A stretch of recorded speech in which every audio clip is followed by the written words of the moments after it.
Is that all right? Jamie,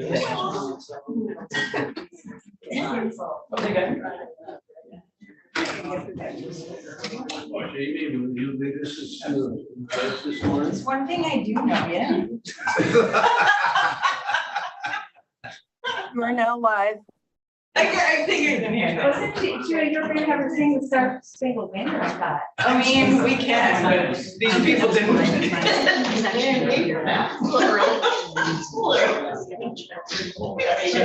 If you want to say that.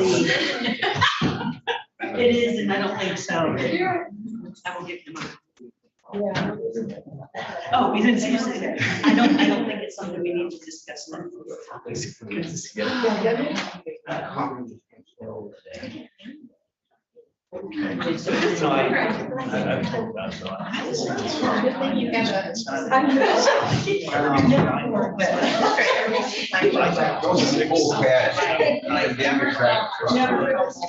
They got a meet. That's brother.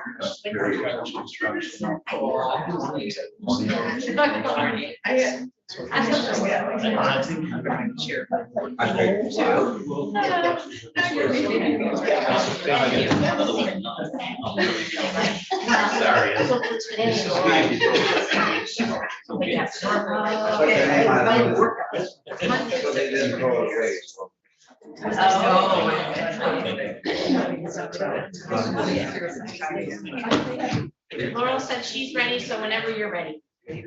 Oh, Gwen. Check in all this space.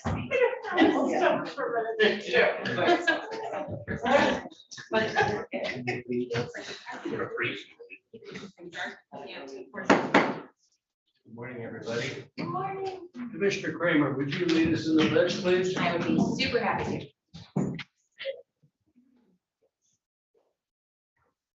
I pledge allegiance to the flag of the United States of America and to the republic for which it stands, one nation, under God, indivisible, with liberty and justice for all.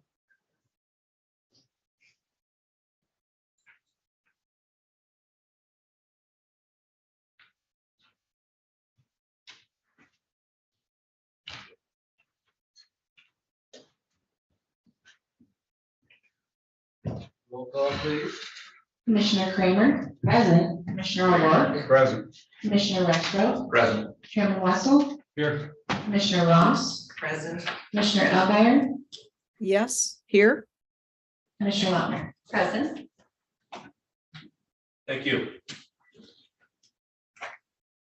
At this time, we're going to look at the agenda and approve or delete or add to the agenda. I placed item 3 on the agenda. I would like to move that to commissioner comment. I just have a comment that I'd like to make, but in the interest of time, I would suggest we take it off the agenda, and I will make that comment at commissioner comment time. Any motion for the agenda? Motion to approve is modified. Support. All those in support of that motion say aye. Aye. Opposed? Thank you. Clarification from the clerk's office. Thanks for being here, Gwen. I think we welcome you to participate.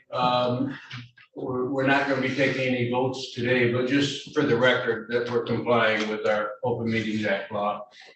Thanks for being here. Thanks for sending the Zoom. At this time, we have an opportunity for a 3-minute public comment from the public. We welcome your comments, ask you to address the board if you'd like to, and if you want to make public comment, raise your hand and we'll call on you. Yes, Mr. Wellman.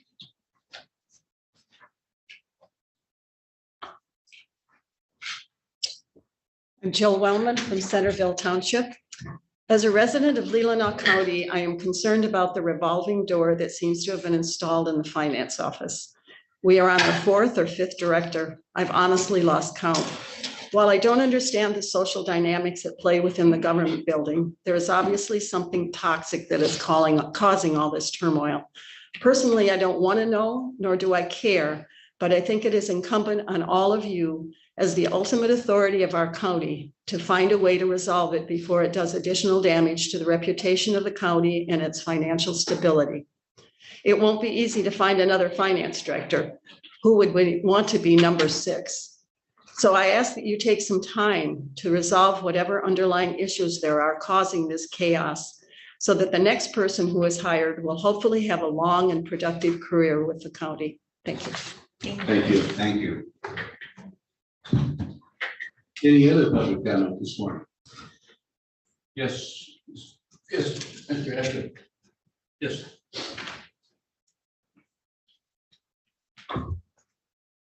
Keith Ashley, Leelanau Township. In May 2021, with no known plan to reorganize, the Republican majority, the fiscal conservatives, as they like to say, on this board voted to create 2 new departments, the Human Resources and Finance. In view of the current mess in Washington with the Republican-led Congress, it's apparent that planning isn't a Republican skill set. It's now been 2.5 years of wasted time and effort, as well as over $200,000 of our tax dollars. This has caused recent audits to be less than perfect, and including warnings versus the stellar audits of the past. It has brought ridicule to this county that we should not experience. As citizens, we were never given clear reasons for this needed reorganization, other than rumored problems in the Republican clerk's office. We recognize the Democrat majority or minority at that time fought this plan, but lost to the majority. You Democrats are now the majority. You have tried various plans and people to get the finance department operating as one would expect, including 5 finance directors. It's time to reverse the process, put finance back in the clerk's office, bearing the pain of whatever that takes, and bring semblance of order back to this county. The black mark of this failure is going to be placed on the Democrats' shoulders come election time. Thank you. Thank you. Yay. Scratching your cheek, I guess. Yeah. Beard is itchy. Sam? Hi, Sam Getzinger, Elmwood County, District 2. Good morning, Commissioners. I'm pretty sure none of you are happy about sitting in this spot this morning. And I'm sorry that this has come to pass. And most of you didn't ask for this situation. So I know it has to be a difficult one. As a citizen, what I'm hoping for at this time is that obviously Houston, we have a problem, and that you are saddled with it. I'm hoping that you can find a way to work with the employees in the building and you guys and make a plan that you can actually submit to the public to tell us how you're going forward.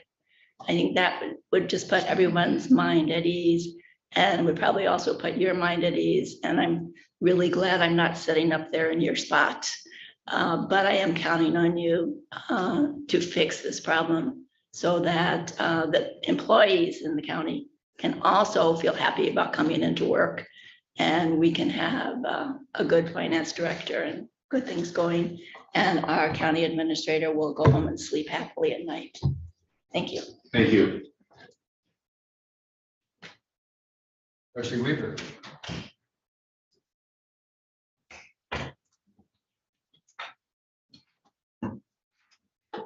Darcy Weaver, Human Resources Director. Spent the last 15 years as an employee of Leelanau County. It's been an honor to work with such an outstanding staff who take pride in what they do and who share the belief that it's for the greater good of Leelanau County. Most of the staff, that is. After reflecting on the meeting from Monday, October 23rd, 2023, I must say I'm saddened and embarrassed by what this organization has become. The organizational culture, the beliefs, the values, and the methods of interaction, or in other words, the personality of the county, has been a major challenge over the years and now has reached its all-time low.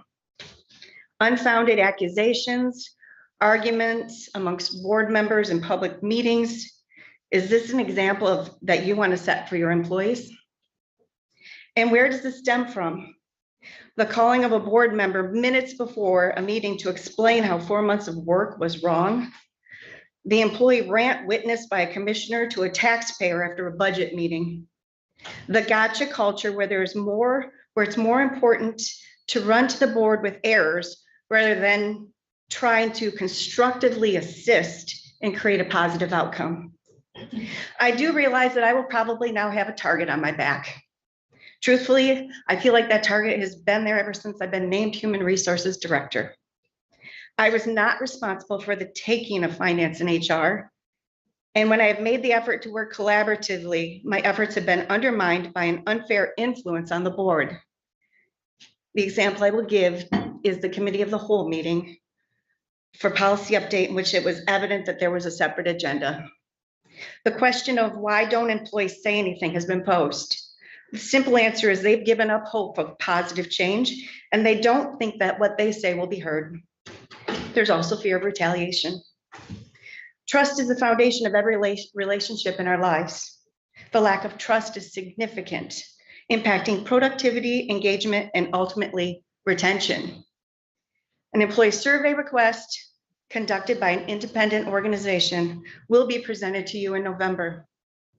Please take this serious step in trying to mend the wounds that have been inflicted by this toxic culture. Thank you. Thank you. Any other public comment? Ms. Dawkins? Good morning. My name is Kathy Dawkins and I'm from Leelanau Township.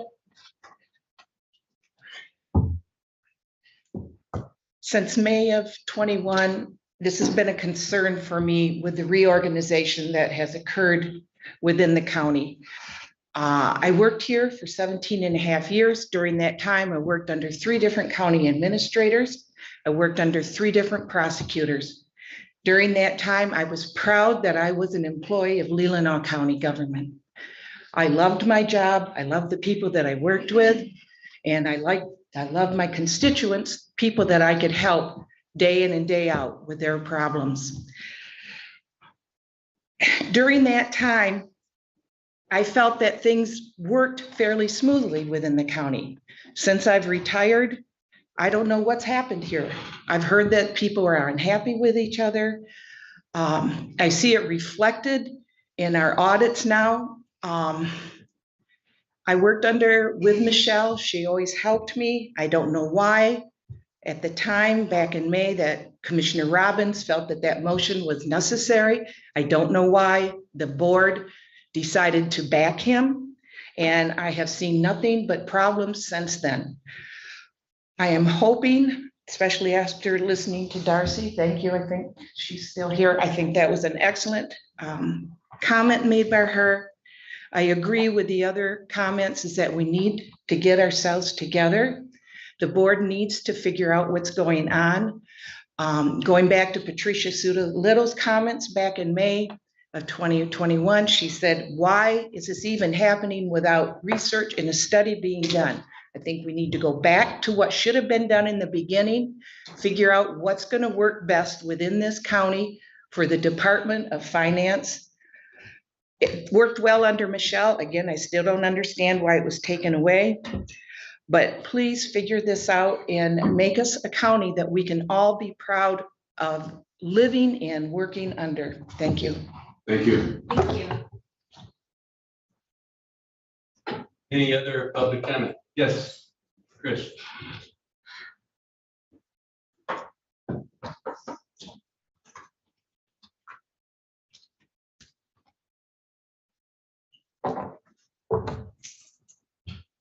I did not plan on speaking here today. My name is Christine Kramer. I am your AP clerk. I'm going to give you an example of why there's distrust. We had the auditors here March 13th through the 18th. On the 15th, they put me on my 3rd probation because I was under the clerk's office. This was approved The auditors came and talked to me Friday for 10 minutes. What would you have said? In all realization, the only information they really got didn't come from me, the bookkeeper, the one who's doing the processes. So where did they get their information from? It didn't come from me. They talked to me for 10 minutes and I said nothing to protect my job. If any of you were put in that situation, how would you have felt? It was intimidation. It was wrong. I was the only one left in my department, and my voice was silenced. Thank you. Thank you. Any other public comment? We'll have a second public comment opportunity at the end of our meeting. We now turn to commissioner comment. I would like to start if I may. I've been thinking a lot and I'm pleased that Doug, as our finance chair, has agreed to work us through our budget on number 4 on our agenda today with our staff and with Kathy. But I wanted and I wrote them down because I've thought a lot about this. So this is serious business and we are all working hard. I heard from several people who were in the audience for our committee meeting on Monday. I heard the following: disrespect toward each other, anger, lack of civility, too much talking at each other and not between each other. One person said that some of the commissioner comments were hurtful and disrespectful to staff. I'm not blaming anybody, but I spent a lot of time thinking about it, and I know that I have the responsibility as your chair until you impeach me and remove me to provide the leadership that gets us all working together. I also believe we all share in wanting to do what's right and what's best, and we all have our own interest in our own constituents. And I know we all share in the responsibility to work together, and we must collectively behave in a way that we want our staff to behave. When I was a principal and a superintendent at the opening session of every year, I reminded the teachers and the bus drivers and the support staff that the kids are watching. We need to behave because the kids are watching. And I give us that same challenge today. Our constituents are watching, our staff are watching, and we have to work together in the same way that we want our staff to work together. So I challenge us today to roll up our sleeves and let's get the budget done. Let's talk to each other. Let's disagree. Let's learn from each other. Let's call each other out if we think we're not living up to our obligations, but let's do it in a adult and respectful manner. And I hope it's okay that I said that, but I've spent a couple of sleepless nights and I just wanted to share that message. Just a reminder, we all need to work as a team. We need to be respectful of each other. We need to be respectful of our staff and our administrator and our public. And we got to get our budget done. So with that, that's my comment. Any other commissioner comment? Yes. Yes, I have the privilege of being chosen as the chair of the personnel committee. I'm taking this really seriously, and please come to me, in my role. This is all new to me, totally new to me, but I'm doing my best, and I hear you, and I look forward to working with you in the future. Thanks. Thank you. Any other commissioner comment? Yes, Commissioner Kramer. I would just like to thank everyone who came up and commented in the public comment, and some of those comments seemed incredibly difficult to make, but they're very important for us to hear as a commission. And I would like to sincerely, I think that all of us are probably on the same page when I say we are trying to nail this down as far as what we can do to move forward in a way that's going to be best for the staff and the county government as a whole, because we do recognize that need. And so thank you all for being here and showing your concern and showing up. Thank you. Any other commissioner comment? Commissioner Ledner? Yes, thank you. I also would like to thank all the comments made in public because they're absolutely correct, all of them. You can drill that down however you like, but they're absolutely dead on. Now, we can disagree, and honestly, at this table, we should disagree. We are all going to come up here and we're going to do the job that we are elected to do. So if we're going to call out things when you hear that, oh, we need transparency, but we don't have transparency, it better be called out here because we do need transparency. This is just great to move forward with our budget project that Doug has offered to take the lead. I also offered a couple weeks ago to take the lead on this budget. Believe it or not, this is not my first budget. For 4 of you, this is your first budget with Leelanau County. For people to tell me Monday that we're almost done with this budget, that's easy. Yeah, we can pick a top number, we can pick a bottom number, and we can say we're done.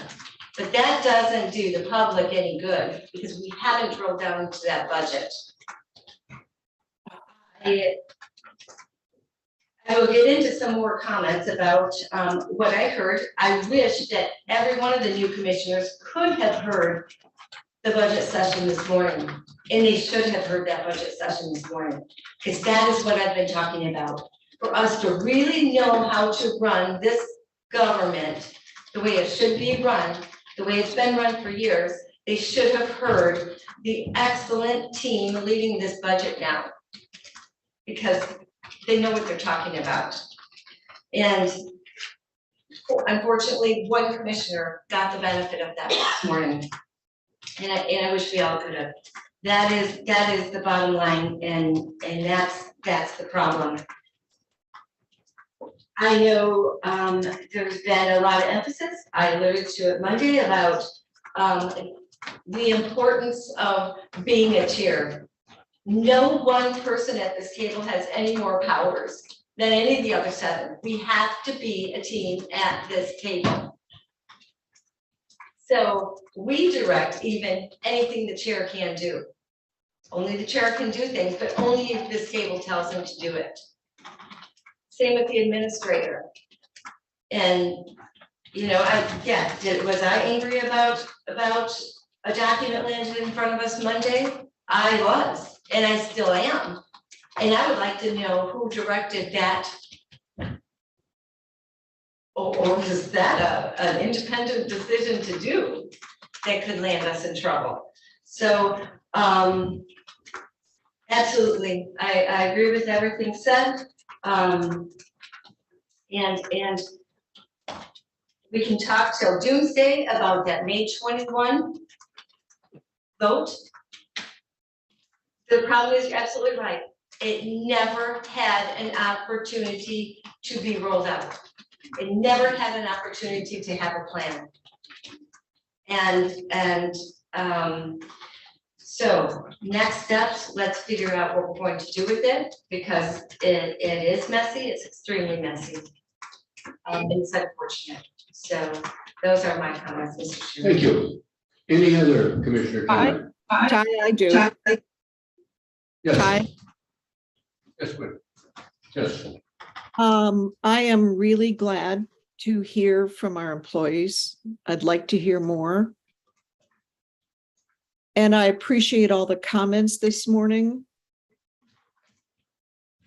It's been a tough 2.5 years as we attempted to not turn over the boat again and reverse the decision made on May 21, which I didn't agree with. planning happens before you make a move, not afterwards, as a rule. It clearly we need to go back to square one and figure this out. And I believe our commission is committed to doing that. This has been tough for everyone. I want to thank all of our employees who have helped steer this ship as we tried to make the best of that decision 2.5 years ago. I look forward to our problem solving on this issue. We do absolutely need to resolve it. And again, thank you for your comments. Thank you. Yes. I'd just like to thank Mr. Rexroth for going ahead and grabbing the horns on number 4 and his expertise on finance so we can pick this up and get it going. Thank you. Thanks, Joe. Okay, we are ready to start working on the budget, and we have until about 12:30 today, I think, and by that time, I hope we're in pretty good shape with our operational side of our budget. We're going to start today with our finance committee update, and Doug Rexroth is the chair of that committee, and then we are going to turn to the rest of our agenda. So, Commissioner Rexroth. Thank you, Chairman West. I guess before I start, we hear you. We are dedicated to try and get this right. For whatever we haven't done right, I apologize to the county, to the employees, and to my fellow commissioners. But everyone here is determined to figure out what needs to be done and get it right. It's not easy, and obviously we haven't done it well so far. But we're all determined to get this right and to put in whatever work is required as a group, as a team, to get it done. There isn't a huge update other than that we have an immediate solution for the short term. Obviously, we weren't expecting this any more than anyone sitting out there was. It was a surprise to us, but we are actively working on longer term solutions. I don't have any further report on that other than that we're okay right now. And for the medium term, I want to express a huge thanks to Kathy Hirschfeld for kind of helping us out through the short term and with assistance from the clerk to get us through the situation and figure out the best path forward. But right now, that's where we're at. I can guarantee you we're going to figure it out, whatever it takes. I'm confident that this team can do it. I appreciate everyone's help in that process. And thank you. Thank you. Well, the second item on the agenda is the Sean Cohen resignation, role clarification, and completion of the budget process. And I think that will emerge today through our discussion. But we are so fortunate to have Kathy working with Jen, working with Chris, working with Michelle, working with other staff in this building, Sarah in the treasurer's office, to get our finances on the road. We will be having a special meeting at some point to determine next steps with filling the vacancy. I don't think we're prepared yet to schedule that meeting, but we'll be doing that. And we just wanted to assure commissioners and assure public and assure everybody that we are going to get this budget done. And we're going to have a balanced budget done. So Deb, do you want to say anything about that before we go to item 4 and turn it over to Kathy and Doug?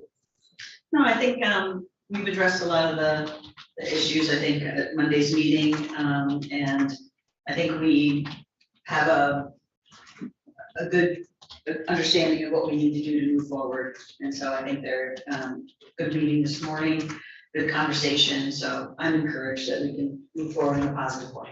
Okay, thank you. Can I make a comment, please?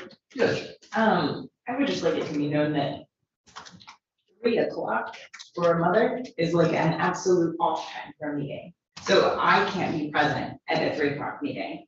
That was really disheartening for me because there was absolutely no way that I could come. also, the meeting this morning was a budget meeting, is that correct? Okay. I'm feeling a little left out of this process at this point, and so I would like to be more involved.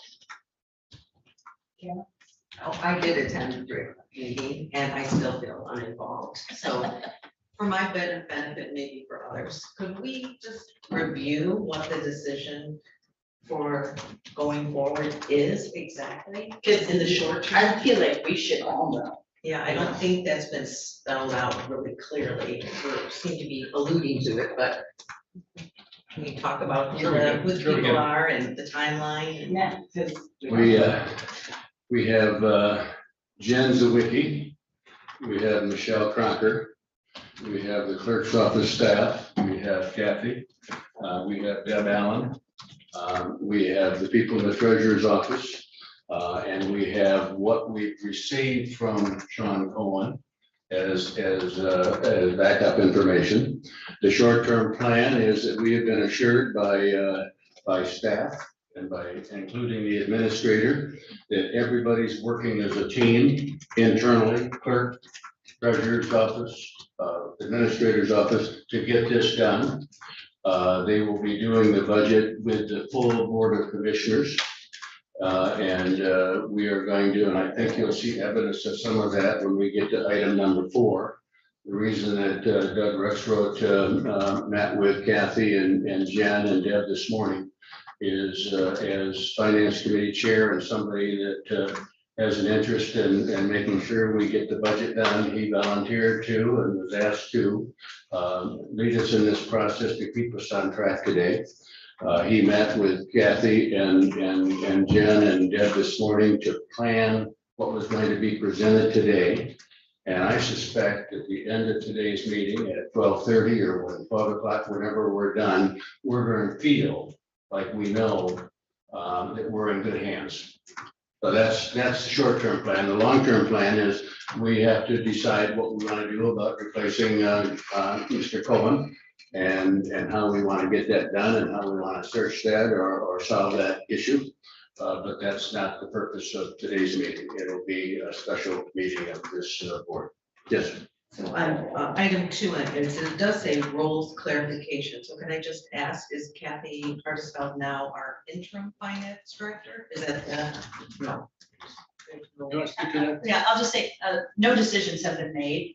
I know that Kathy has been asked, to help us stay the course, keep things moving forward. And so I don't believe there have been any decisions made in terms of staffing changes or anything else, that would be a board decision.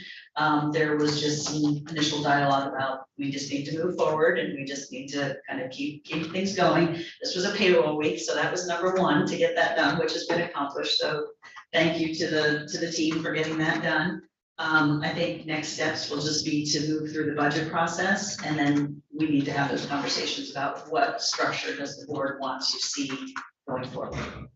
Is there a leadership role that Ms. Hartisfeld is?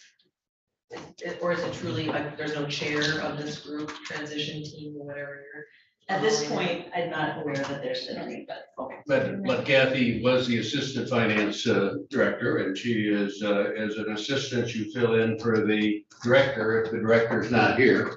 So whatever leadership we have is we have leadership from Deb Allen as administrator and Kathy Hartsfeld as the assistant director. I think that's still the title.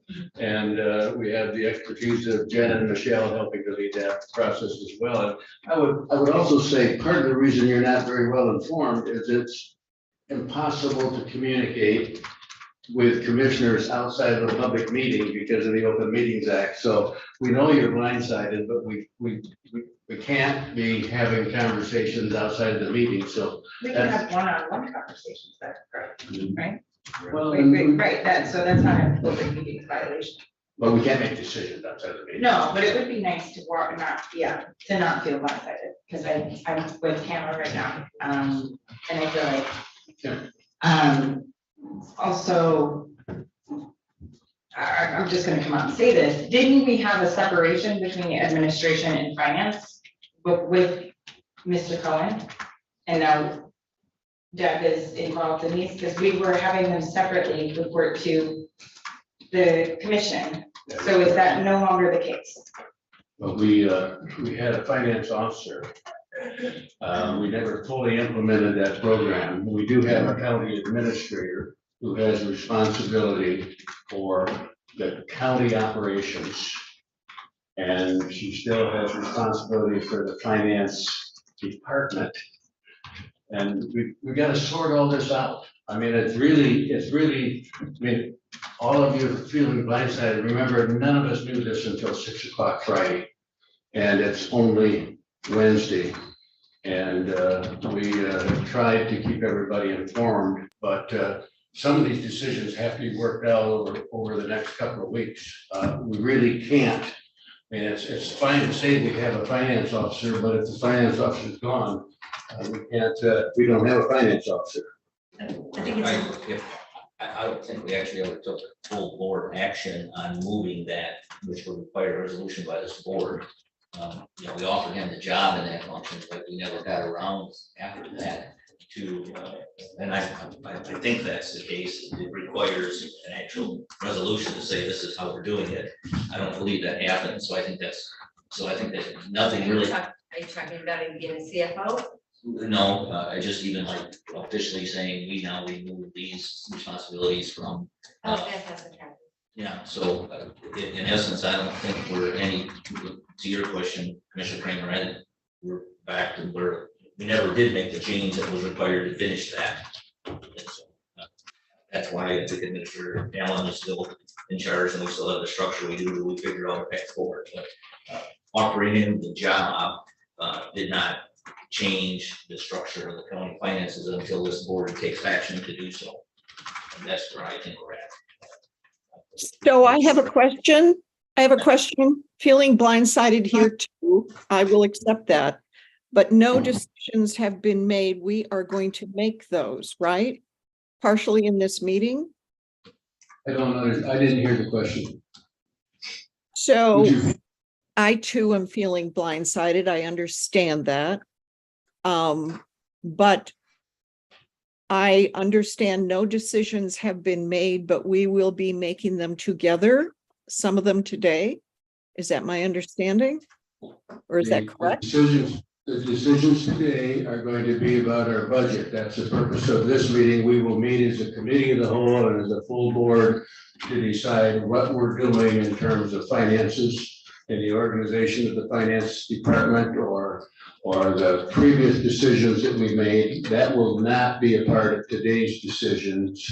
Today is we're trying to get the budget done because we are aiming to present a final and approved budget in November for our November board meeting. But rest assured, we will all be in one room talking together collectively and making decisions about how we're organized and how we replace Mr. Cohen and how we do the finance function. Make sense? Okay, no, not necessarily, but go for it. I think that's where we are, so I needed to understand where we are. And if I might add, Just Commissioner Alder and then back to Trina. okay, well, the question was, with the administrator's role in this budget process moving forward, is there a separation? I think that was what the question was. The administrator sitting in on Doug's private budget meeting this morning from, I gather the administrator learned a lot. That's what I was saying in my commissioner comments about the education process this morning was incredible. The tutoring, let me say, was incredible. I gather the administrator learned a lot this morning. I gather that Doug learned a lot. So, you know, when I made my comment a couple weeks ago about give it to me, I'll bring it back budgeted, I have no problem. I know how to do these budgets too. So this morning was great. It was a learning process, but it got us a little ways down the road, so we do have a ways to go. But a lot of it is tutoring that this entire board should have heard because it was good. it's how we operate. It's important steps and processes that we use that keep us in the black. And if I could just say, if we can get to item 4, we all are going to hear what Commissioner Rexroth heard this morning, and that's what I would suggest we focus on today. Commissioner Kramer. I would like to mention, I know that you guys want to drill down and work on this. I really think that we need to hear from the staff. Totally, we need to do this anonymous polling survey, whatever you want to call it. Find out what is actually happening before we move forward with any sort of finance director or any other new positions within the county. We have to figure out foundationally what's going on and then move forward. But I don't think we move forward without that foundation. Okay, thank you. Could we now move to item number 4 and turn it over to Doug and Kathy and Jen and Michelle and whoever, however your plans go, Doug. Or Yeah, just to kind of clarify my part in this, I'm not here to set any numbers. This is a whole committee thing. I didn't have any discussions as to bring about whatever. I'm just here to kind of keep it moving. That's my only function. So I don't have any authority greater than any other member. And we were just trying to recap to see where we're at again in the midst of what is admittedly some confusing times, and we're just committed to moving forward. That's all we're trying to get done. So I'm gonna let, this session will be led by Kathy, and I'm just trying to keep us on track. Yes. thank you, Kathy. Okay, I too am blindsided. And with the team approach that we continue, I'd like to thank the team that our goal is to put an operational budget together that the board can look at and approve in November, so we can all enjoy Thanksgiving and Christmas. She's not teasing. I am, that I don't threaten, it's a threat. I would like a nice Thanksgiving, I would like a nice Christmas. To the meeting this morning, Commissioner Rexroth did say, what is my role? And I said, I believe your role will be Sergeant at Arms to keep us moving, so that we don't dwell too long on one individual topic. Let's just keep moving so we can get these things checked off. We do have Mr. Cohen's notes, as well as Jen.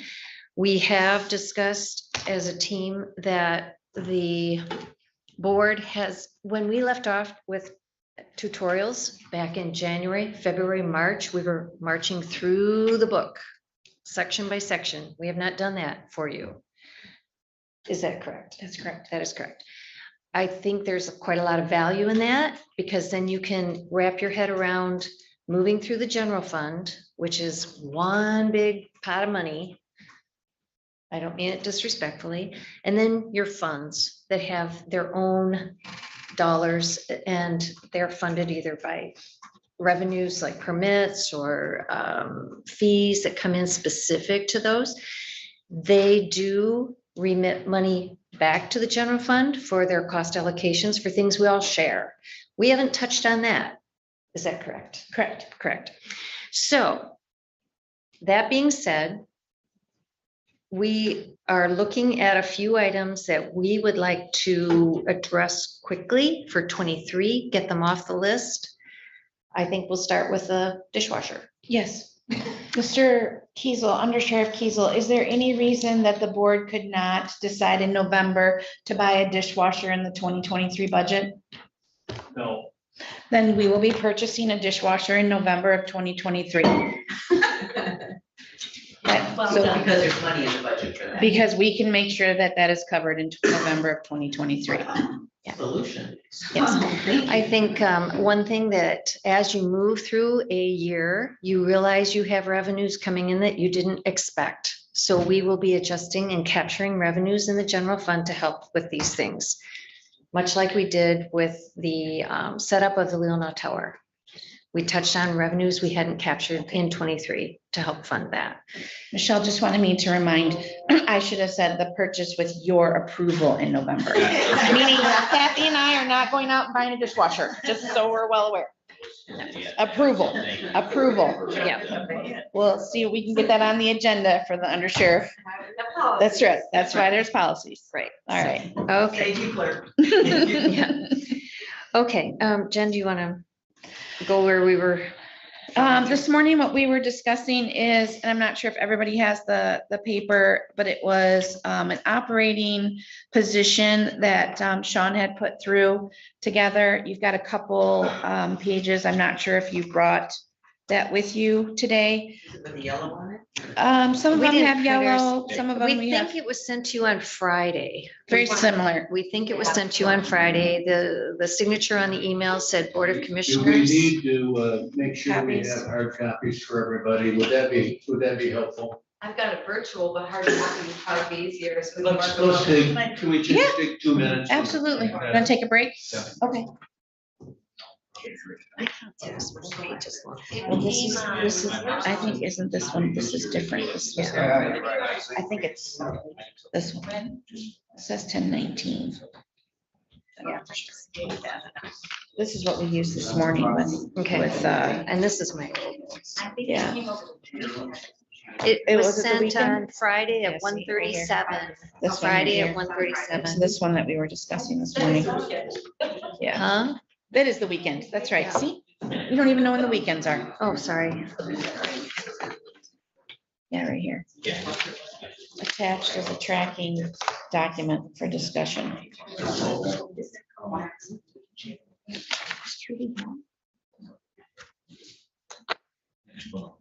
Let me go see what she said.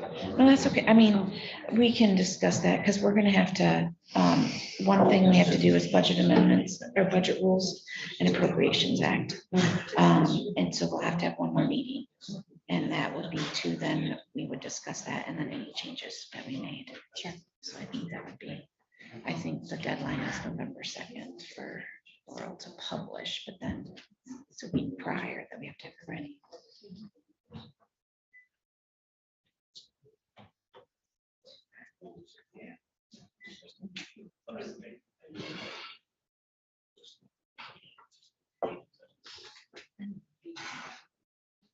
Sam, did you bring these?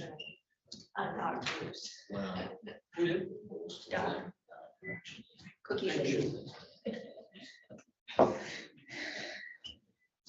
And their diet ones too. For some reason, I thought this was 4 pages long.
Please unmute when ready.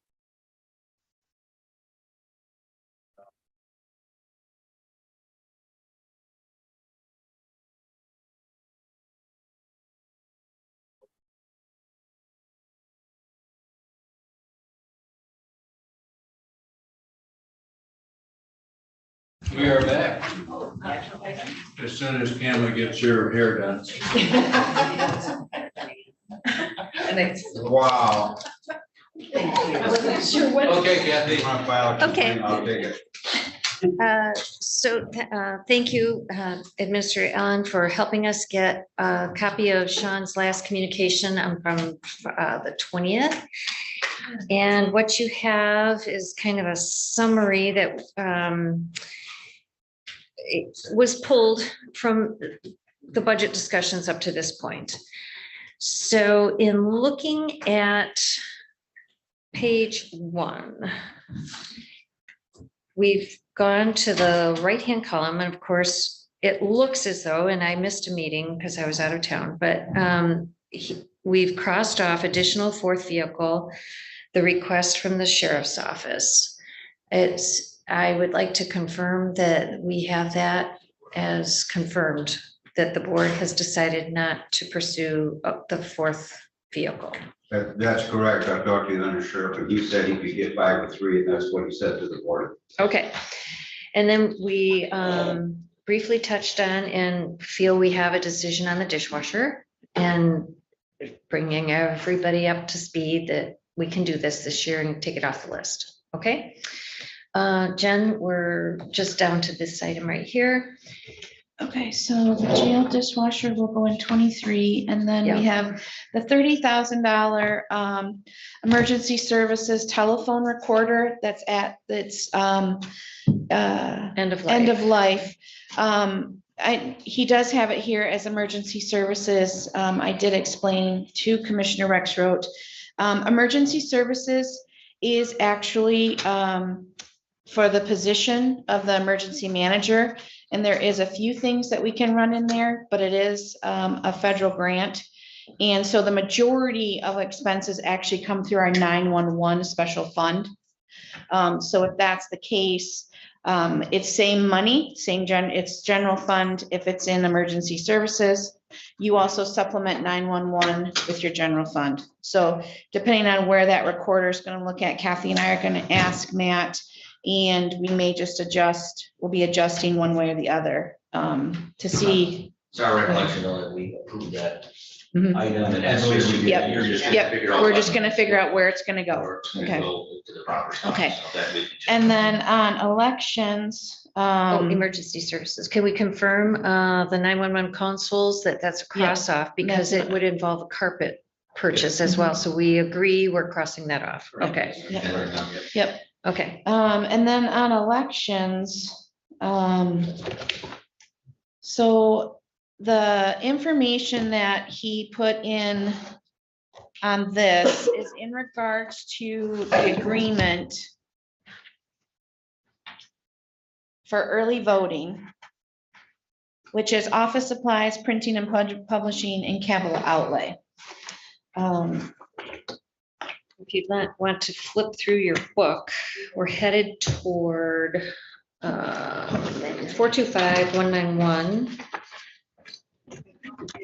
It's last week, and just wanted you to come back. I think they had said it was out today. Right, they voted yes on, so I We think we voted could. yes, and then we Yeah. did, at the beginning of these talks, we talked about the fact that we were gonna revisit all of these after the initial go through, so we could. Yeah, so what happens is we clarify, so that's why I'm utilizing my book, because that's just a habit that I have versus the piece of paper, and kudos to whoever, how they want to do it. But to me, I need to physically go to this budget and I need to look, because the office operating supplies for the county clerk projected is 75,000.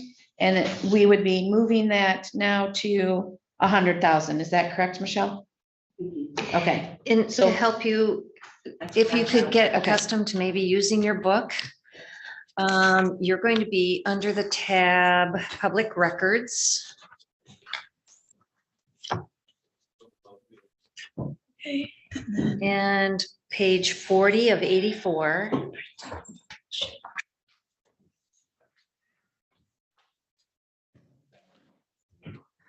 Can I verify that you are including the elections, the extra election, temporary election staffer in this to make it 100,000? We haven't gotten to that yet, Commissioner Well, Elder. that's what I'm asking. Well, it was further down the list, and we're just trying to go through the list top to bottom. Well, I'm wondering how it jumped to 100 from 65. So that's okay. Office and operating supplies is 75,000. She's requesting an additional 25, so we're gonna bump that up to 100. Okay. Okay, That's the And the three 20, items. and the additional 25 is for what? Office supplies. For early voting. for early voting. For early voting, all three of these next line items are early voting. The clerk requested to accommodate the extra burden on the county to facilitate early voting. Right. Right, and helping. Okay, townships. with all due respect, Commissioner Rexroad, I really appreciate your expertise, but I guess I was asking the budget. Oh, sorry. Yeah. So, You okay, can so answer. this is just a revised assessment of what you'll need. Yes. Okay, thank you. Correct. I brought the documentation to support that. You need to see it. And then, oh, and just down from operating and office supplies that we just talked, going from 75 to 100,000, which is the 25,000 increase. Go down a little farther on your list to the bottom, printing and publishing. The proposed budget in front of you is 15,000. And there, it's a request for additional 10. So this would be moved to a 25,000 for printing and publishing. And then there is no line item for capital outlay that was projected for 2024. So Kathy and I will be adding that line. At the very bottom, it's gonna be a 425,191,970.000. We will create a line there and we will add $30,000 To purchase the VAT. to purchase equipment. Under, Election, Same page. yep, at the very bottom, we'll add that. 26 to 35, so we're just gonna go with the 30. Well, she doesn't have, on this budget that's proposed, there was no 970.000, no capital outlay. Okay. So Yeah, we're there's gonna plug, we're gonna put the 30,000 in, yep. So when we revise these, we will give you new sheets. You will implement those sheets. They'll be a different color. So you'll see that what you're making at these budget workshops, we're going to bring back to you in a prepared state for approval. That'll be like the next meeting, last meeting. Okay, I did have a question on that 100,000. We anticipate being able to get that back. yes. That projected right now, without talking about staff person, the budget just for August and November, I'm gonna try to recoup as much as I can in February and charge it under the presidential because those costs are reimbursable by the state. But right now, just to do early voting for August and November, I've got it projected at $92,000. I am hoping of 62,000 of that, be able to get 80%, but I was talking to clerks and attorneys yesterday. We just don't know. But I know for sure that the county is going to have to pay at least 30,000 because that's the responsibility of the clerk. I'm going to do, and I put it in the agreement, to find any sources I can. And the townships are agreeable to what they can reimburse, but there's some big ticket items in there. And by tomorrow, I could probably tell you a different story, so I'm gonna get some new news for. But yes, Thank you. I think for now, we just know that there's maybe some money we're gonna get back. it's That's what not a we- license to spend, it's to cover us. And then the medical examiner contract has been changed, Page 55 of 84. which is under And you'll, human services. right, you'll see this come in front of you at November or December to accept the contract terms. I mean, you've got a contract, but it's the rates for 2024, but we know it, so we might as well budget it. So the first line, 801 contractual services, it'll come before you for approval, but the budget should be 80,874. An increase of $2,358.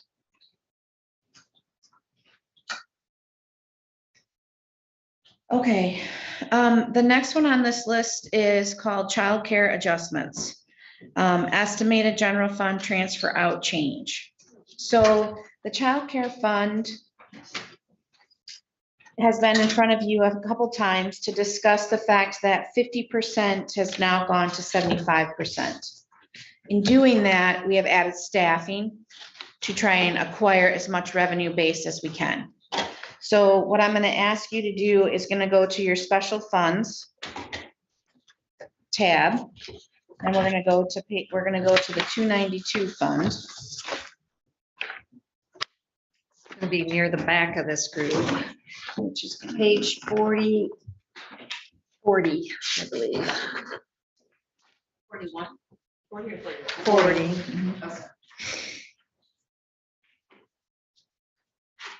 Okay. And what Jen is saying, if you recall the presentation, we were getting a 50% reimbursement from the state for childcare on qualified expenditures. It was passed through legislation that it's now going to be a 75% reimbursement from the state for eligible expenses. And what we're doing is trying to capture as much of that as we can, that 75% of salaries, benefits, things that are qualified. Go ahead. So with that being said, on the very top portion of page 40, you'll see under revenues. The first revenue is 401, which we call it consider fund balance forward. State grants is the next one at 563. As you can see across the side, under amended and rolled to, that number has not changed.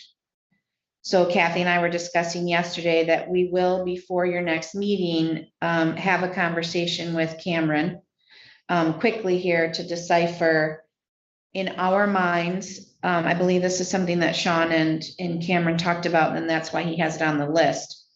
If you go down to the very bottom of those revenues, the 699 operating transfer in, you can see it goes from 367 proposed to 487.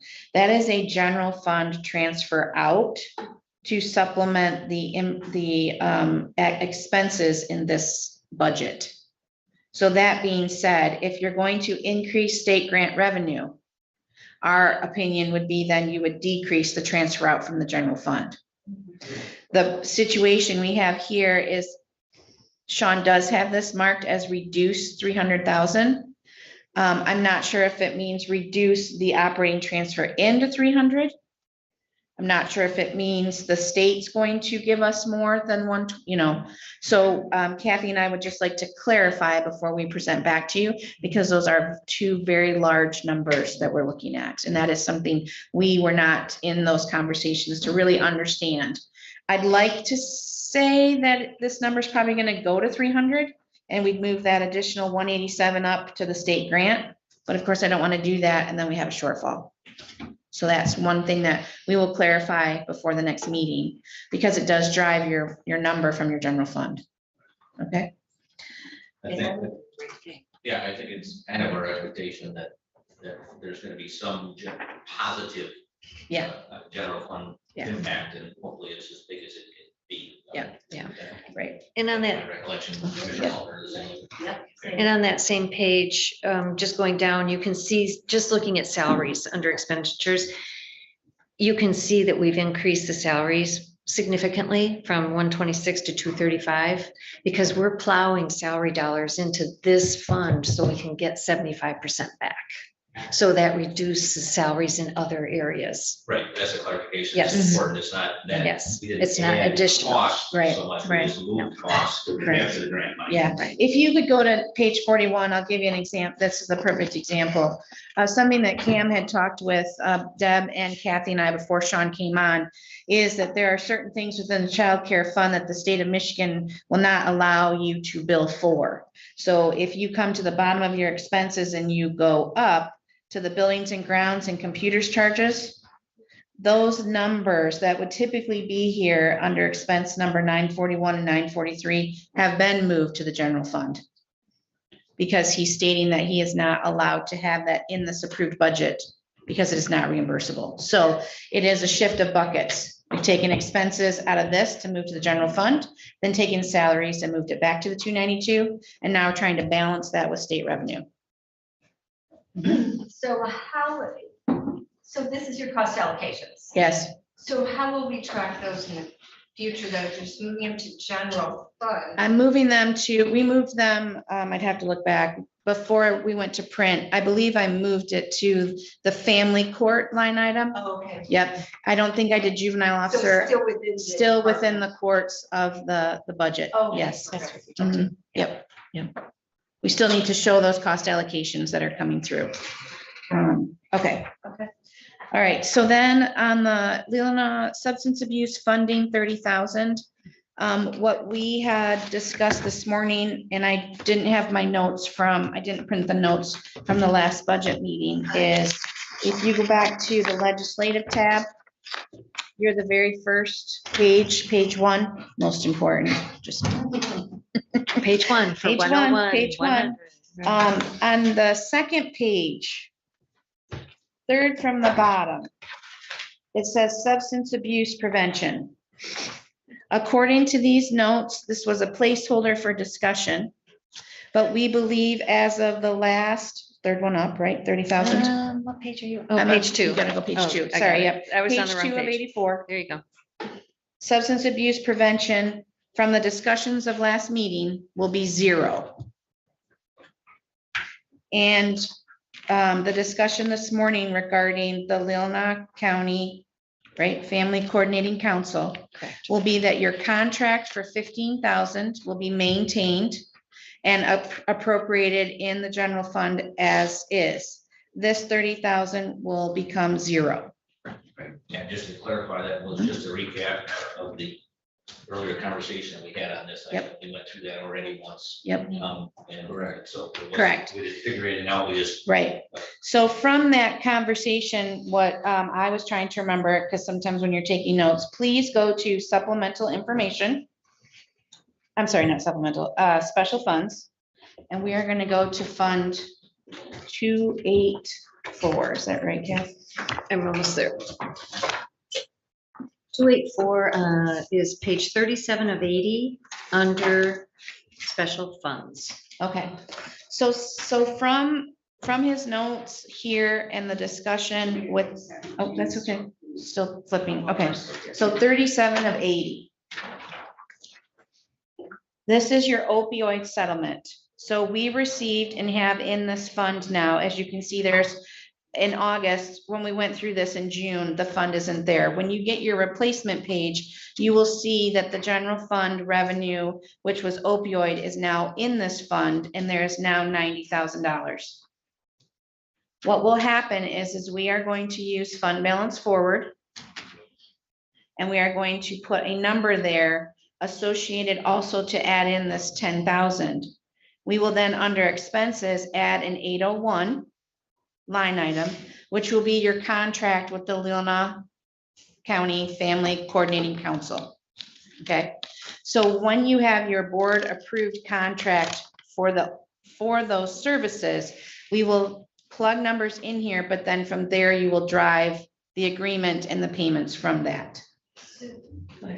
So if I may, we had, I believe, come up with the number 15,000 aside. I thought so, yep. Yeah, the next would be approximately 60,000. So are you Okay. saying that we would, it would be 50,000 plus this 10 is what we would be plugging in? to? Yeah, we would need to bring back the forward from 23 so that you had the funding for 24 to be able to negotiate and do a contract with LCFCC. So the contractual line item then would be for 50,000, It will be 60 total. 60 total. but Yeah, it'd be that would- 50 fund balance forward and then the 10. Okay.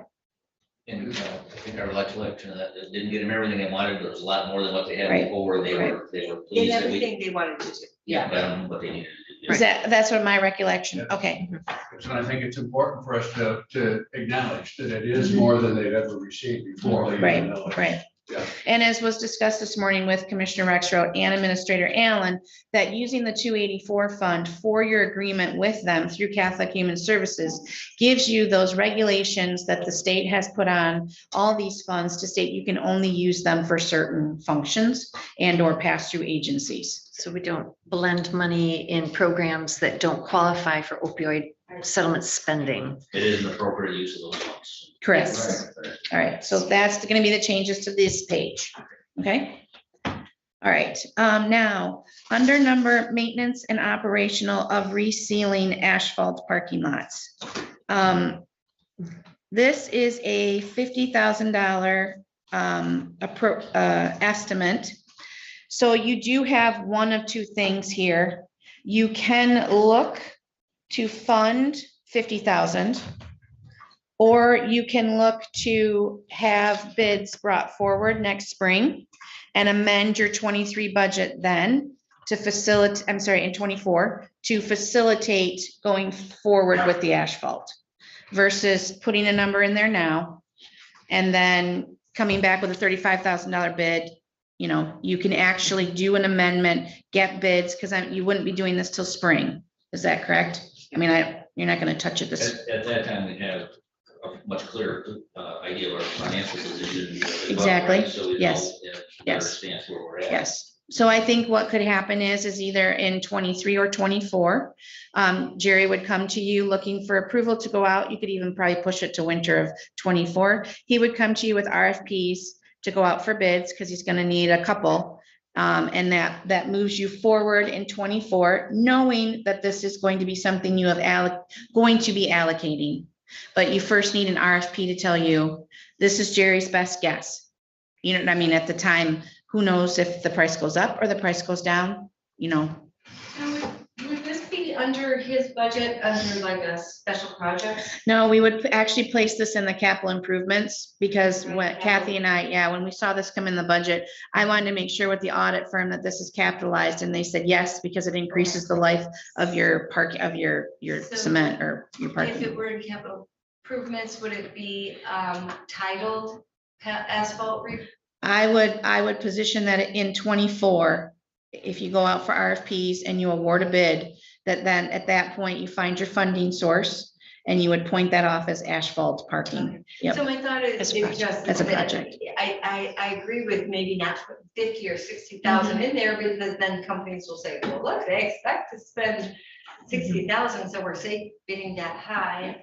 But at the same time, I would really feel better about just having some Okay. locked away, earmarked. Yep. So if we think, 25 might be half. Okay. So what Kathy and I will do is let's Don't go have ahead to and find go that other 25. page 4. It's going to be your fund 470. And this is going to be, still under your special funds. So, Thinking, I guess, the rest of us, how do we? Right, page 50. Recommendation, do we like that, or, is that a good idea to be thinking about, is that what we want to do, so. I mean, you guys will figure out what. Yes, to put it in. yes. Our job here is to decide where. Yes. number that's not. but I believe from the information provided earlier at a budget meeting, if you were to go to page 50 of 80, In special funds. in special funds for capital improvements, remember anything that is capitalized, this fund does not have a revenue source. So it is either supplemented from DTR or supplemented from the general fund. So it's page 50 of 80 under special funds. So what we would do is, in the past, we have always brought forward 25,000 and done contractual of 25. They don't really necessarily have a point of expense, but it gives you the opportunity, because this is a cash-based fund, to be able to expend when necessary, like for an emergency purpose or so forth. So what we would be looking at is under heat pumps, I believe there was discussion that you are possibly looking to budget for 24 heat pumps, or are we waiting on that? Well, before you get to that, That- I want to go back to what Commissioner Rexroth said, if I may interject for a second. Do you like the idea of where this is going regarding the asphalt? because we can move the money, we can make it happen, but we need to know that you're all in agreement. We have to agree to the Which is spend. where you were Right. saying before we get too far ahead. That's, I guess, thank you. Right, So I just wanted to keep you. Yeah, Mhm. yeah, I appreciate that. So that's just a general question right now. What's any discussion on this 25,000 right now instead of 50? Any help on this? Thoughts? Just Speak up right over there. I wrote down last week from our, Mhm. to table it. To table the 50? Table the discussion and then we move. It through was the rest still of the budget, here, and then so we that's can why- revisit it. Okay, And he's. And then I- over here. Oh, capital. yes, Yeah. yes, yes, it is a And yes. then we revisit once we get through the rest of it. Well, tabling works out perfect for 2024 RFPs and budget approval or board That's approval. what I was going for. Excellent. Okay, does that make sense? Yeah, so you still can amend the budget if it ends up we wanted to. Yes. Mhm. I like that. So your table is table to 24, not table to the end of us talking today. Table to 24, at which time you go out and get bids, you say yes or no to the cost, and at that point, we will make the appropriate transfers into the capital projects where it will be delineated to say what is for. Is that what you're looking for? That is Yes. what we're doing, but I'm saying we're going to be looking at a number in the general fund at the end of this budget. We're gonna think it's inflated by $50,000 more than. Well, no, we're Right now, taking there's, out. yeah, not, right now, that's not in there. Right now, it's not in there. There, you actually have nothing funding. Yeah, you don't have to take it out. It's not there. Right, 950, I think you mean on your general fund? Is that what you mean? I didn't, But so Yep. you are gonna pull it out of general fund? no, not until you tell us. So what are you talking about, doing an amendment in 24 for the whole amount? So we're gonna walk into 24 thinking that our general fund is inflated more than. It's very I'm expecting possible. to do. One could also say that by May, you'll know your true tax number. And your tax number as revenue in here, as we all know, is less than what is most likely going to come in. So you could look at it as, if necessary, it could be a general fund transfer at that time. Yeah, I get that. Yeah. I'm okay either Yeah. way. I think the first thing that would tell Jerry, yes, we do plan on doing this, but we will direct him to go out for bids on it. Yes. As long as we do. I don't want to Yes. see it go another year. Correct. I agree with you, Commissioner Lautner, Right. that this thing has to happen. And I think the board does. Let's wait and get the bids and, you know, possibly depending on entire discussions and other capital improvements, though maybe that's something that comes out of DTI or something. Yeah. And what other things we do out of that, which is another discussion that we have after this, right? Because you can see It's here, icky. if you, Isn't it icky, though? I mean, It it's is icky icky. to me because we're gonna spend the 50,000, but we're not gonna budget for it. well, here's the deal, on page 50, if you would like. So you have your second from the bottom, it states here in 2020, you did parking lot repairs and resurfacing for 29,284. Far Okay. left-hand column. In 2020, far left, 2020. So in 24 would be your 4-year cycle. So what we can do to make sure that you're looking at this is we can take the 801 and make that 0 and plug 25 there where it says parking lot repairs. So you're. We haven't committing- shifted any money No. coming in or out. We're just reallocating contractual to parking lot. And it's there. Then there's a placeholder, is that? Yeah, that gives us a placeholder. Does that take anything away from contractual that? No, it's in the event, so like you can see over the years in 21 and 22 and even in 23. The majority of those contractual services that have been in here have been engineering services for when you were looking at roofs, when you're looking at the HVAC, all those kinds of things. So that's kind of why that's a placeholder in there. It's kind of like a building or a bid situation. And those were probably amendments when those were spent. Yes, they were amendments when they were spent. Mhm. Yep. So they got plugged in. Yeah, so for now on page 50, that's what we'll go ahead and we'll do the 25. Kathy and I will be able to look at this fund because I do believe we need to amend here in 23 for the latest heat pumps. And so when John's back, we can ask if that can be DTR, or if it's going to come from general fund after we look at your revenues. But we want to make sure that we're looking within that cash flow and that we do currently have the boat money in and money out, but they're working on reimbursement. So there could be funds Yeah. that's And there. We agreed to, like today, to try and get through the. Yep. The Yep. operating budget, and Yep. those are capital items, so let's move on to Yep. the operating budget. So the next one's gonna be your staffing level request. So for us, this is just your yes, no. If you'd like to actually look at the budget with those, please let us know and we'll let you know where it is in the book. Could you? Yeah. Yep, We're gonna be going to, you want to go to staffing level? it's right or- here. And I would do public safety. Okay. Just because the overtime is the. So it's gonna be public safety, page 5 of 84. And it's the very first line item. The undersheriff is looking to increase the departmental overtime from 55,000 to 60,000.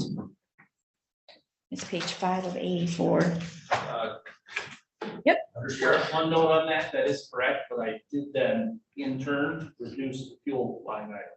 So that's a wash. If you look at the proposal, as I proposed it, it's a wash, budget neutral.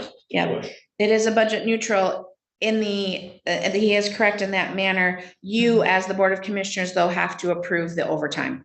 Is the fuel still realistic under sheriff? I mean, we're not doing Fuel it. has dropped from where it was 18. I mean, it's way spiked. It's on its way back down. We're nowhere near where we were pre-COVID, but we're able to fall within the number I proposed. You're confident that the fuel number still works with the reduction of 5,000? Correct. So this is not an issue, it doesn't, number is that, is there consensus to move forward with this? Yes. Yes. We need a vote. Well, we will have to agree. Well, that we're consensus doing maybe. Right, well, I mean, for now, for this discussion, for moving forward to the next phase, work, that's a yes. Okay. Okay. So we will be changing the overtime line item to reflect 60,000. All right. Was there discussion at the last meeting on the detective position? I think we have that discussion. Okay, Yes. because he left it on here, so I just Yes. want to make sure. That it wasn't, we agreed. That was a yes at the last meeting. Okay, so we'll come back with a new staffing level. It was? Yes, ma'am, it was. We had the detective position and we gave the car up. Because we had extensive discussion on whether he could do the detective without aiding a car. And that I don't was- think we voted. But we didn't vote because we were in committee, but we did what we do, which is have everybody indicate support. And I think we all supported, at least most of us did. I think there was. Take a show of hands right now. Yeah. Yeah. I never got an actual, I heard positive things, but I never knew for sure either. So then let's just one by one, go through, starting with Commissioner Walker. Are you a yes or a no? So, My recollection was we needed to hear more still on the total numbers we were dealing with, because that's a big figure. for clarification, I think this isn't officially, this is still, we're not done with this. I think when we're done, and Commissioner Walker maybe chime in, this is, we're trying to figure this out. We'll look at the end. No one is actually authorizing it. Maybe I misunderstood the workshop. Correct. But I We think- will, once you say yes, Kathy and I go back and we prepare these numbers with your yes consensus. And then we were, because we had a whole You could discussion about this being a certain- workshop and making sure that when we went through it, that we could return and then get rid of anything, or, because basically we're just kind of skimming it down. And slim it down and then work it through, so we make sure Sort of. that we have exactly I what mean, we need. we When it- will put a placeholder, but no one. Well, the here is there. placeholder affects 5 line items. That's why we're asking. We will be, if you say yes to the detective on that page 5, we will be changing 5 of these line items. It will be the salaries, worked holiday, non-worked holiday, if there's any longevity for this person, salaries, payoff, and uniform and gun, because Hospitalization, uniform and retirement, gun changes for okay. detective. Yeah. social security, When I- hospitalization, and when I- retirement. When I budgeted that, she is correct. The no figure I gave you kind of takes into account all 5 of those line items. That's based Right. off. the And that was a question we asked. before. Right, but I don't want to say there's no takebacks, but if you say yes to this, then Kathy and I are proceeding and changing this page. Today. Yes, Okay, but I yes, don't know another way to do this. Yeah, right, this is- We this kind is how we do it. of, okay. Yeah. Okay, with the understanding that if we find we don't have the money when we do the final votes, it could be changed. I'm willing to proceed on that basis. Remember that your budget's always subject to change because hopefully this will be adopted in November. You go to a public hearing where your public could also address it and may find something that they convince you to support. And And then at that point, you might have to drop something if you decide to, so. So we're going into it knowing that. Yes. Okay, cool. Yes. That's all I Yes. need. It is a, Subject to change. yes, it is a 2024 proposed adopted budget when we bring it to you at the budget hearing. That is what it says. Yes, right. Okay, all right. So let's do that little like Yes. DNA things. Oh, okay. Okay. I'll leave it in for now. I had down with question marks, and I had more question marks about the position and what it's going to do and time spent. Could it be halftime? But I do remember, and I think that the big thing is now, unfortunately, is electronics, and that's a very time consuming thing. And unfortunately, all crimes go back to electronics. And so for now, I'll leave it as. For now, yes. But, yeah, but it's It's an addition. I'll just echo exactly what Linda said. I'm a yes Thank- for now. I'm a yes. I'm a yes for now. Absolutely, if you cut anything, the last thing you should cut is the detective position. So. Chairman Russell, you're a yes or no? Okay. So this is an additional body. Yeah, this- So, yeah. When. Oh, and Oh, Gwen. Mr. Elder, I'm sorry. I think she said yes already, Can't really vote. sorry, she can't vote anyway. Yeah. That's just- We can just hear what she's like. but I think she said. She did, I think. when She already she said said that when fine she for now. started, it's fine for now, so let's move on to the next item. Okay. I'd like to speak to the next item if I could. She looked frozen there for a minute, so I just want to make sure. I want to speak to the next item. It's, there's no doubt in my mind that we need to give the prosecutor some relief on the FOIA. But I have talked around in my own mind, assigning that responsibility to our HR director.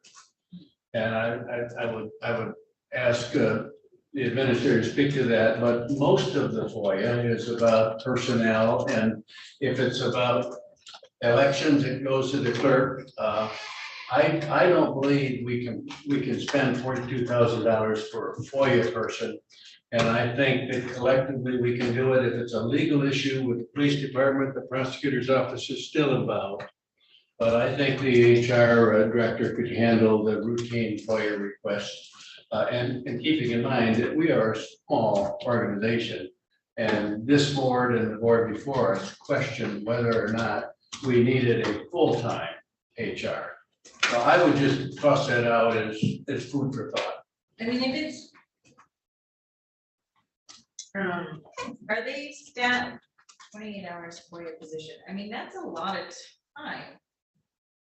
To ask a full-time employee to take on a 28-hour position.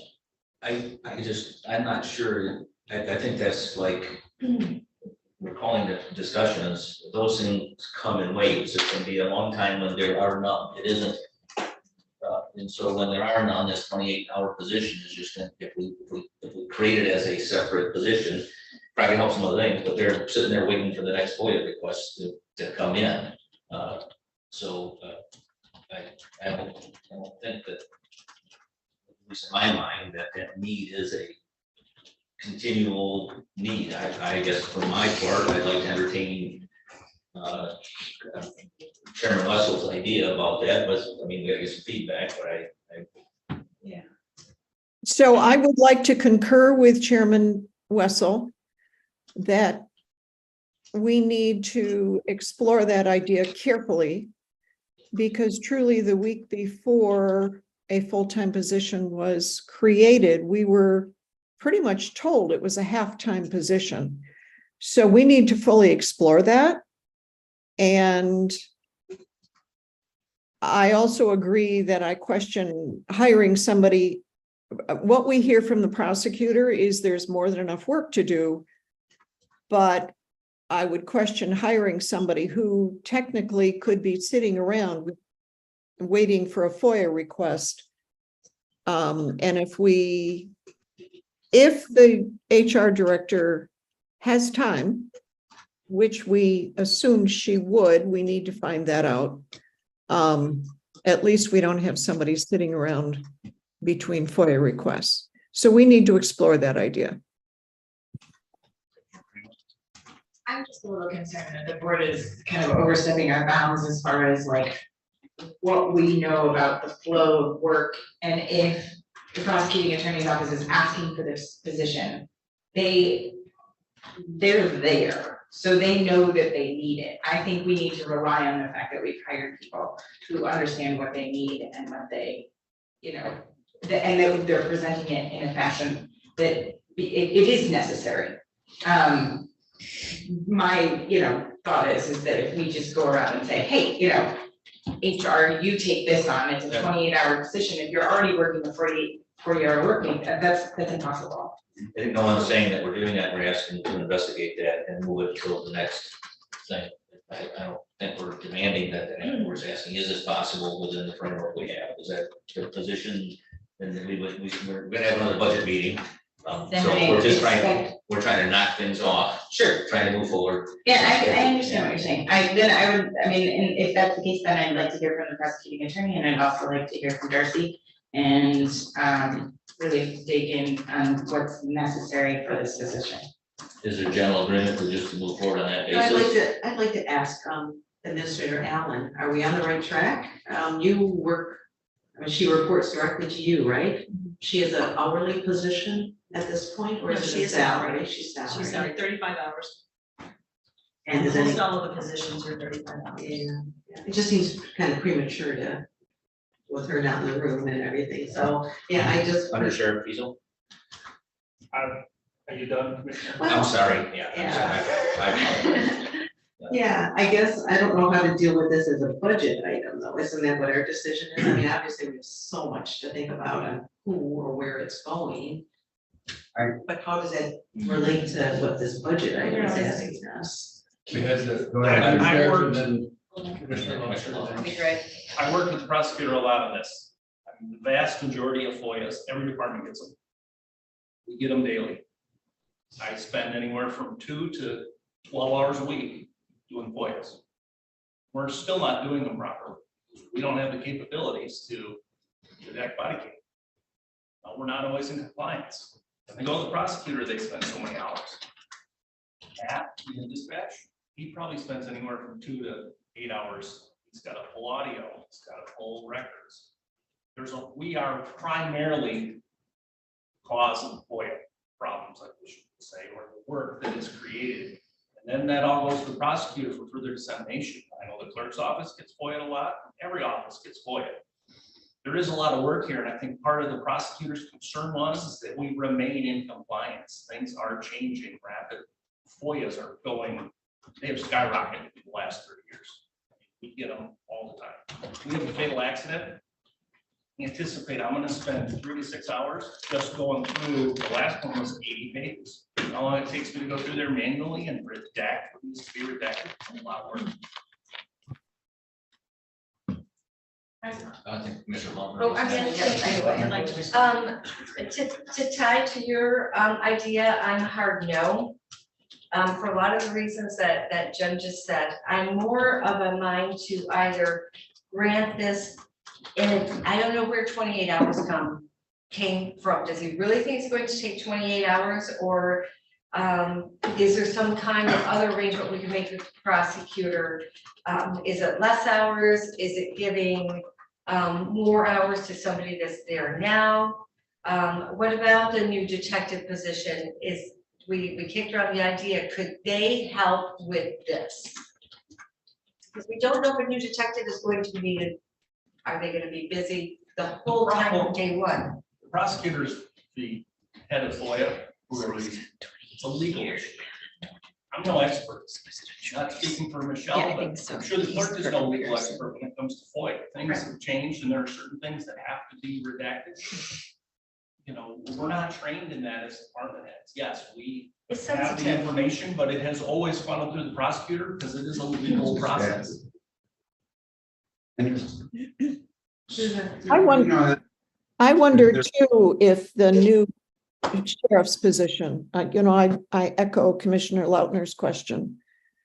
Could we hire somebody who's qualified to do, because what I understood was the new detective will be doing a lot of internet problems, internet fraud.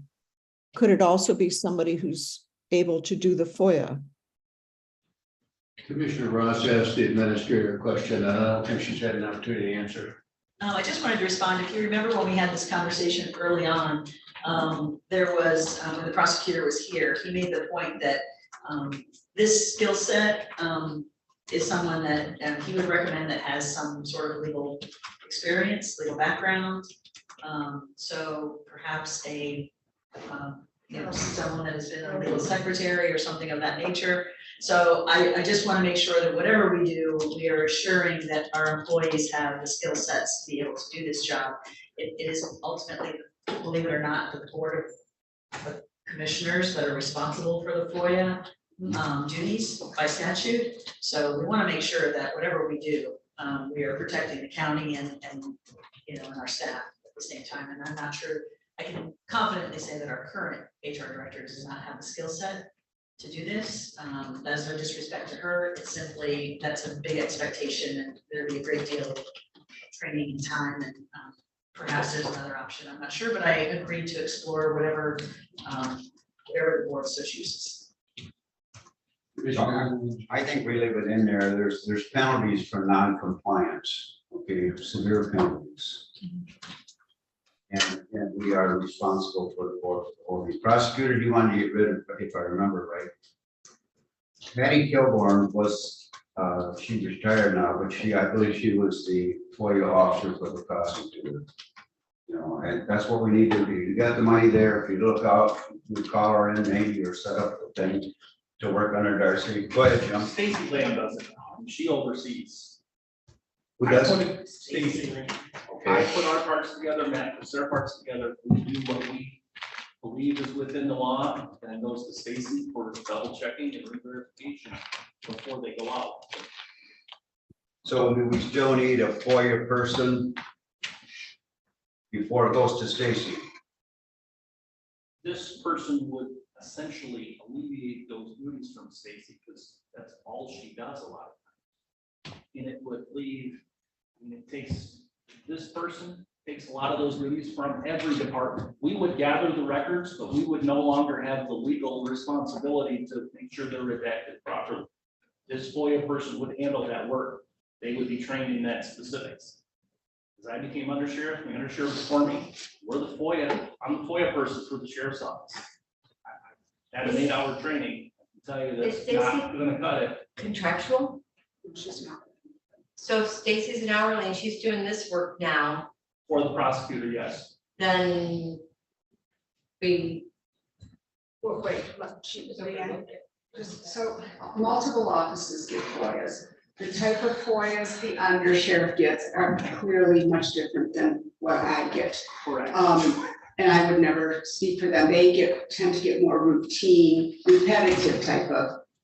But like he said, the more intense ones when there's accidents and all that, and legal documents. When I get FOIAs, we need to look at what type it is.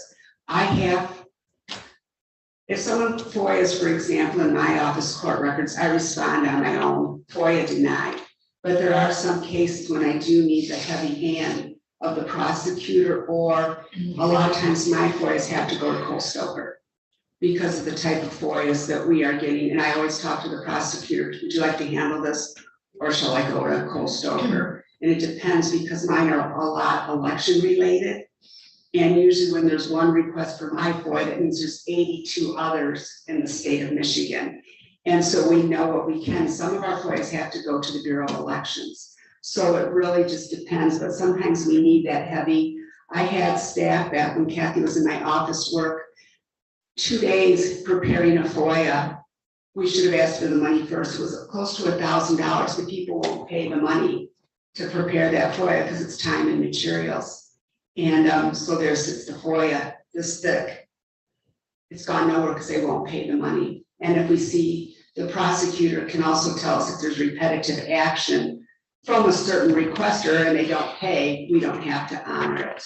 So it's, you gotta pick the benchmark somewhere, but it is really different.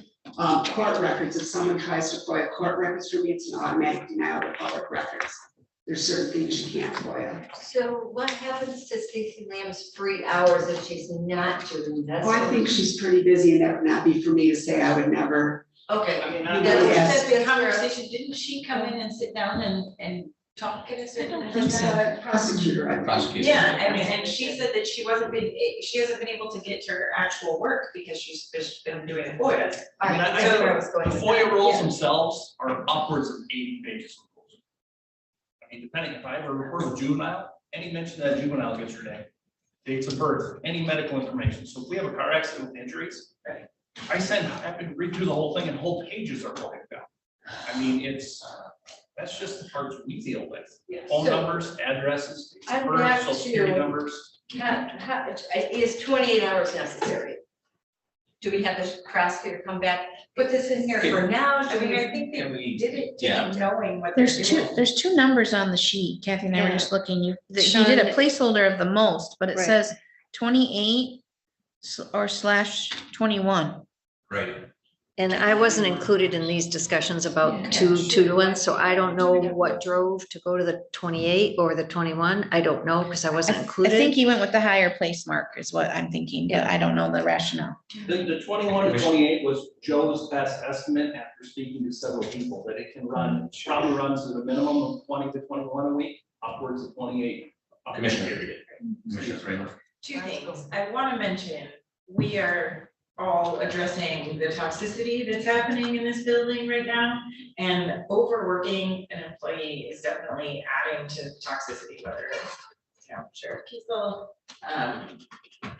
sorry, Michelle. Any of you who have to do extra work on top of your already scheduled duties is stressful, right? We understand that. Adding this position, if they think that that is what they need, I think it's more important than resealing the asphalt parking lots, because if people are dealing with excess stress and things like that, then those things fall downhill. So we need to address the things that deal with the people in this building. So Well, I agree, and I was going to go, and I was going to recommend 21 hours, so thank you for pointing that out, because I was never passing 28 hours in this line there. So we could plug it in at 21 hours, that is something that could always be increased if that person, if we find they do need more than 21 hours, but I believe the 21 hours gets some benefits, Yes. correct? So if that gets some benefits, they're more likely to be able to hire somebody into that position. So can we have in order to move forward, we have consensus to stick it in there and at this point, and then, I mean, I guess I'm still open to asking if there's some other shuffling around that can be done. And I'm gonna just ask. So, for me I think personally, consensus was it was a silly idea for me to propose that. I don't think it was silly. I think we did have that solution, but we just had to talk it out. Well, where does this decision land? I mean, how are we gonna get this information? I guess I So feel like we're. basically, we're gonna track this as you've consensus said that we're gonna put in 21 hours. So effective for a new position, effective, it'll happen 1/1.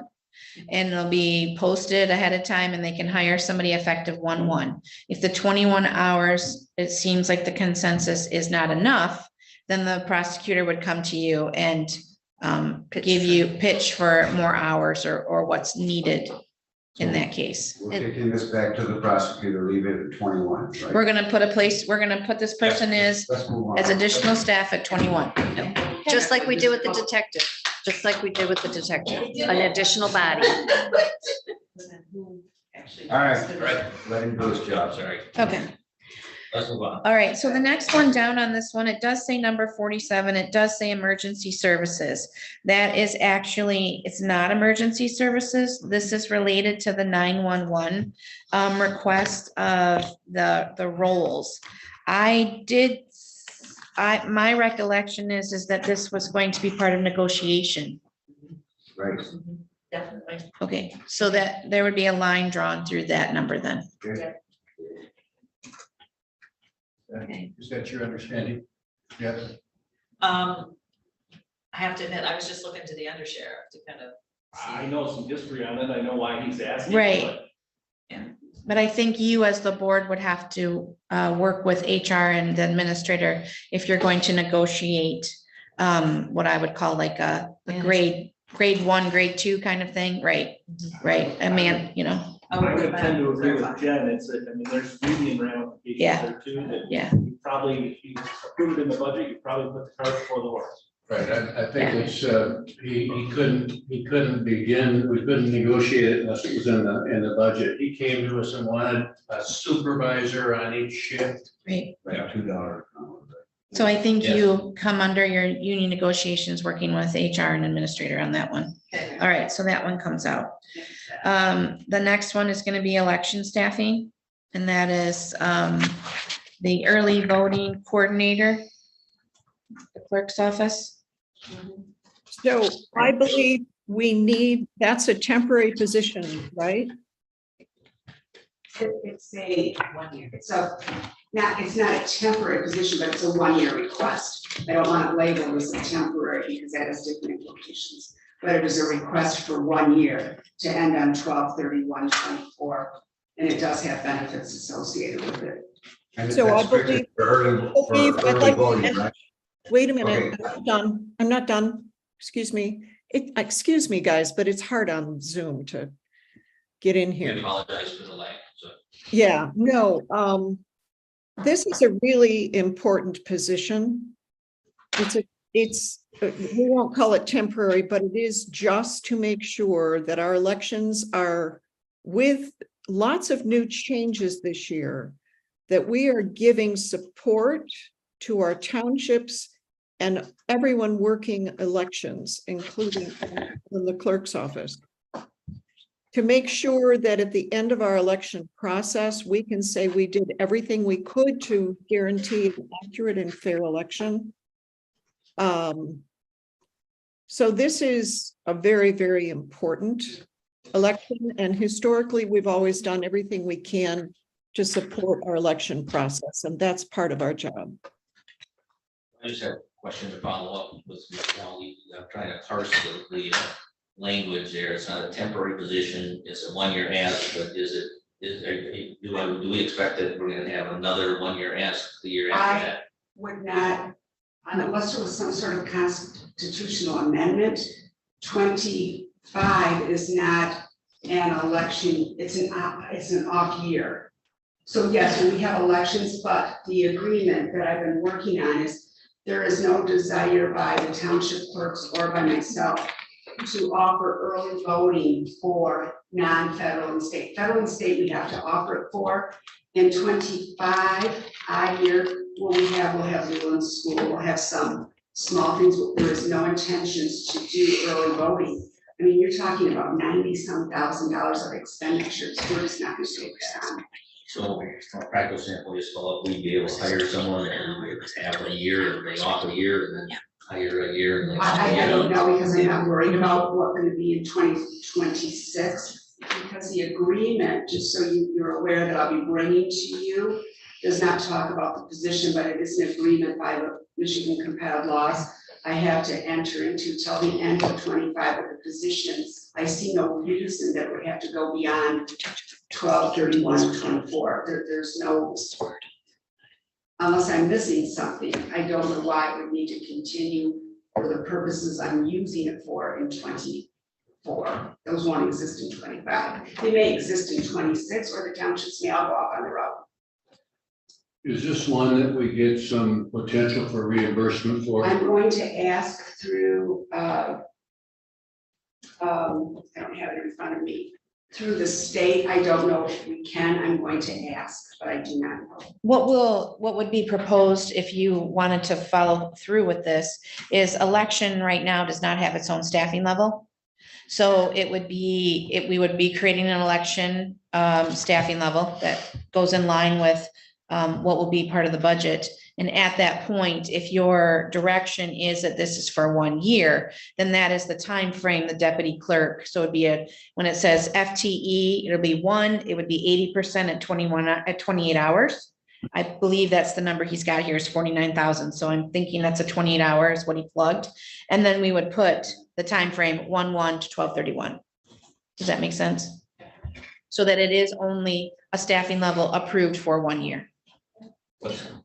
Now, when Grand Traverse County opted out of early voting, you're aware of that, right? They didn't opt out. The county clerk is not running this county site.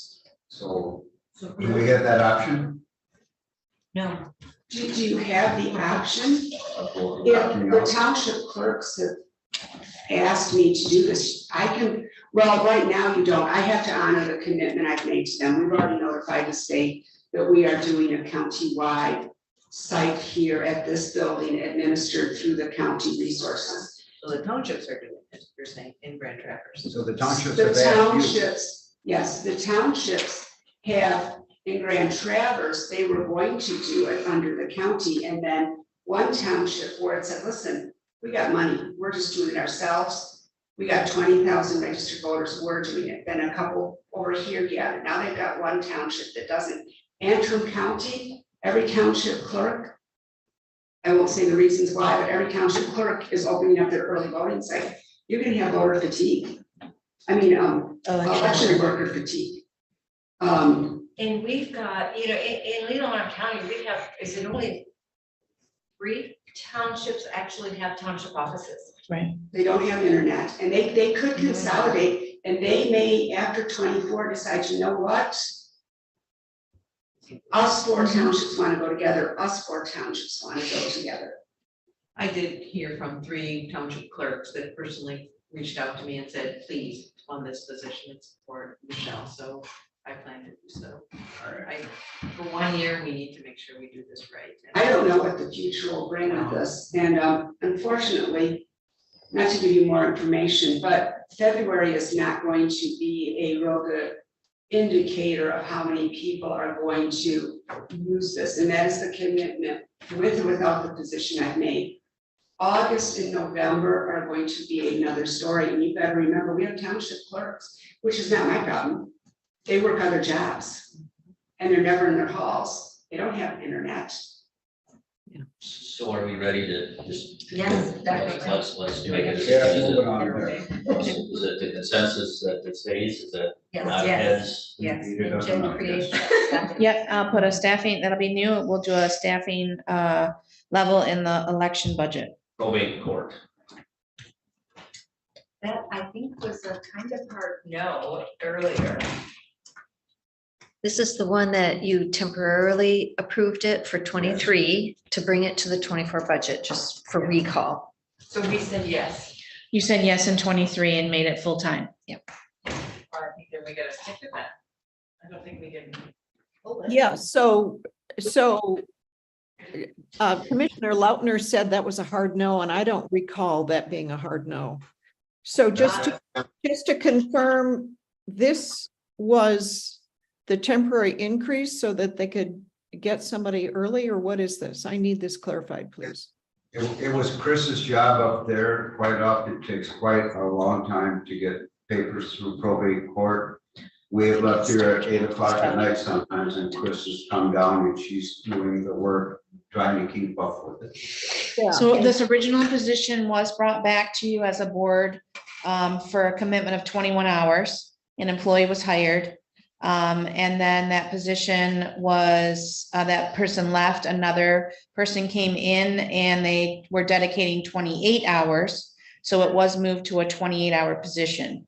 The judge then came back this spring in 23 to let you know that the 28 is hard and that it's more of a full-time 5 days a week commitment on the employee. And so then you agreed in 23 to add it and do a budget consideration currently.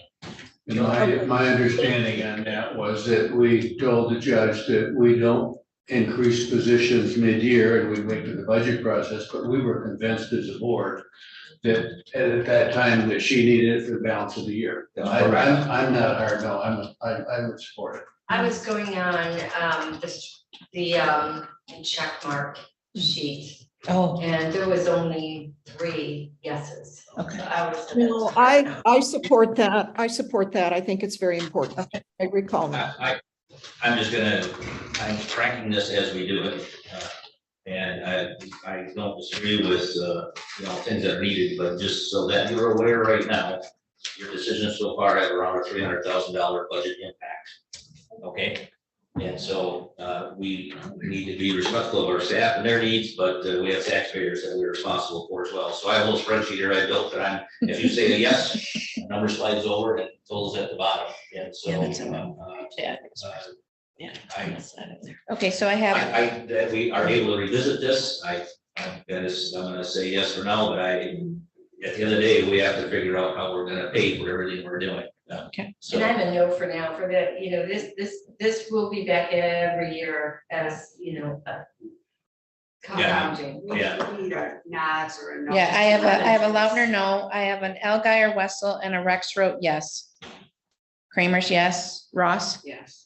O'Rourke. Absolutely. Okay, so we will add that to the staffing level. And on your, if you are, 765, just to keep you updated. yeah, if you are keeping on that number 21, that number is the 325 was just a oops on Sean's. It's actually probate court is 375, 148. So that page will be calculated and brought back to you. IT director role. Yes. No. Yes, yes.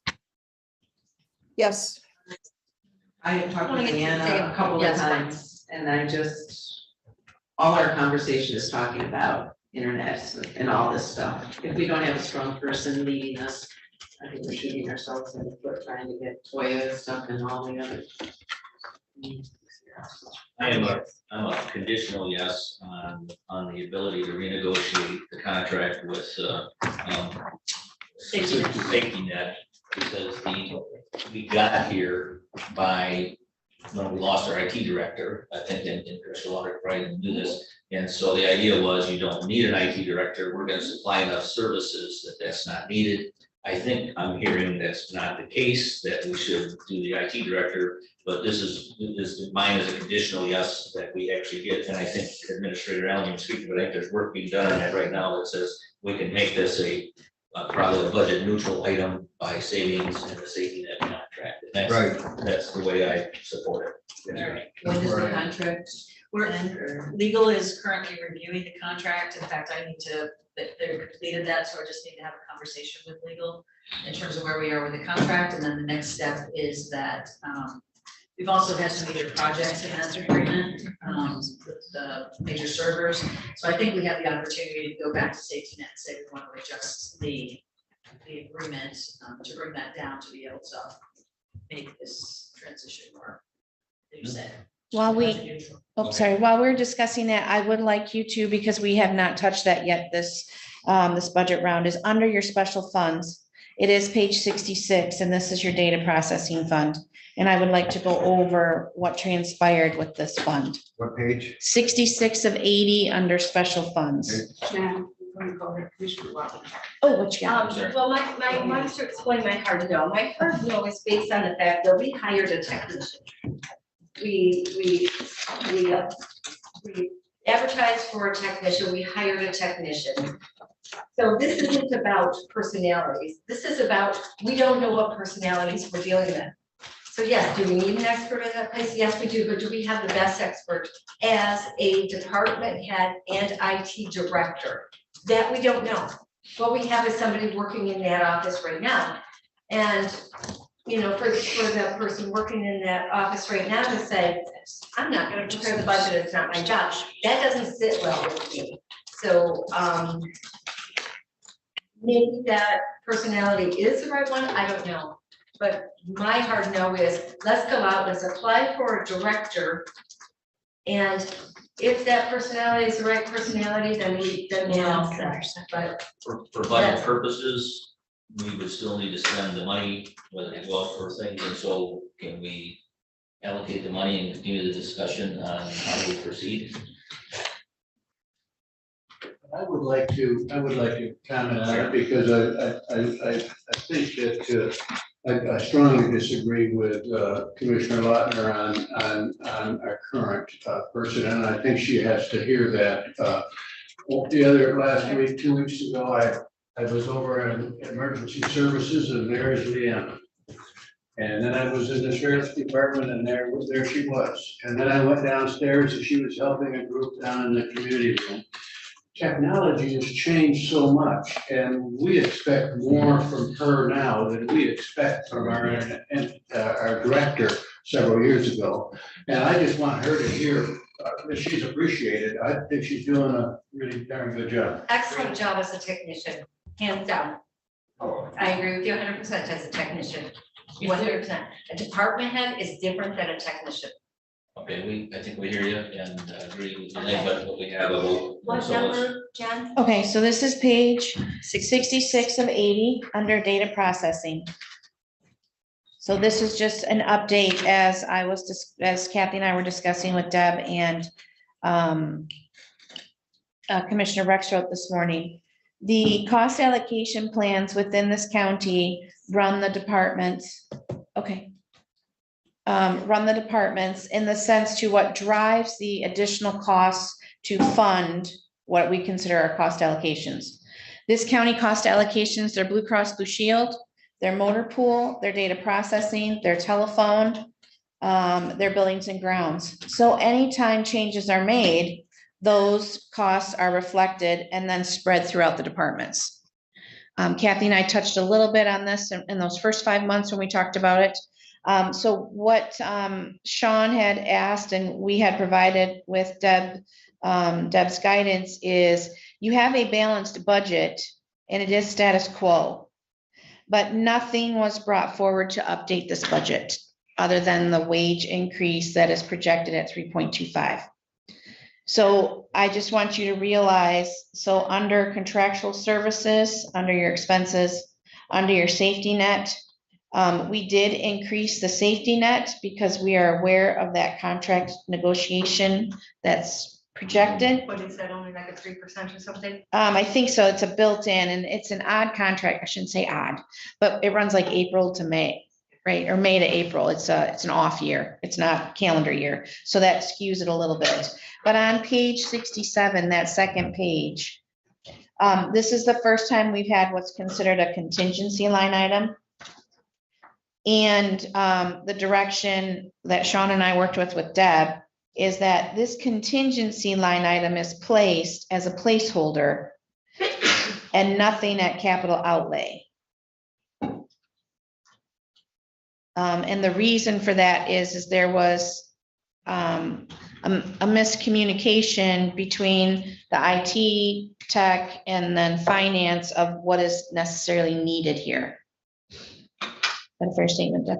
I think so. Okay. So I'm letting you know that we kept these costs. I adjusted for you in 23 because there were more costs projected than what the actual budget was for. So I adjusted it in 23 and then we're moving that to 24. And then hoping in the future to have more input as to what these numbers will actually be in 2024. Fair statement? I think that's a fair statement. This is information, but it's in which I appreciate and Yep, understand if better you- now, I think, but it. Yep, we if can- you change the wage for 1/1, then what, instead of increasing the charges for services to spread that across to the departments, we would be decreasing the contingency line. I just want to make sure you're all aware, because that is your decision. I mean, that's where we're We got a going. budget that we don't really have a budget. We just have some numbers and they're really not sure about. I rolled it forward. We're going to roll it forward. It's a good thing we're not doing this with all our departments. For all the harping about being team players, this is ridiculous. So the IT role director will go to the wage that was presented, and then to offset that, we will decrease contingency. Right? What's Okay. your number now, Doug? Well, if I'm understanding, that's a number neutral transaction, because you're dropping the Yep. contingency, so. But we're dropping contingency. But, which is true, I mean, I'm gonna hold it as addition, because if we need a contingency, we don't have Right. it, so. It's not general fund supplemented, so it doesn't have anything to do with your 101. 315, 558. Okay. Okay. Number 18, or I'm sorry, you don't have the executive assistant salary versus hourly. Yep, that's the next item in number 18. She's currently getting overtime, correct? Correct. So And this is it a neutral? so what you're gonna wanna look at is you're gonna wanna go to your legislative again. Sorry, what was your question? She's currently getting overtime? The IT technician? No. No, we're on Right. executive. Oh, I'm sorry, Administrative. I didn't quite catch that. Okay. I was just wondering if it was a cost neutral and just Okay. coming from a different pot. So you're gonna go back to your legislative page, which is page 1 of 84.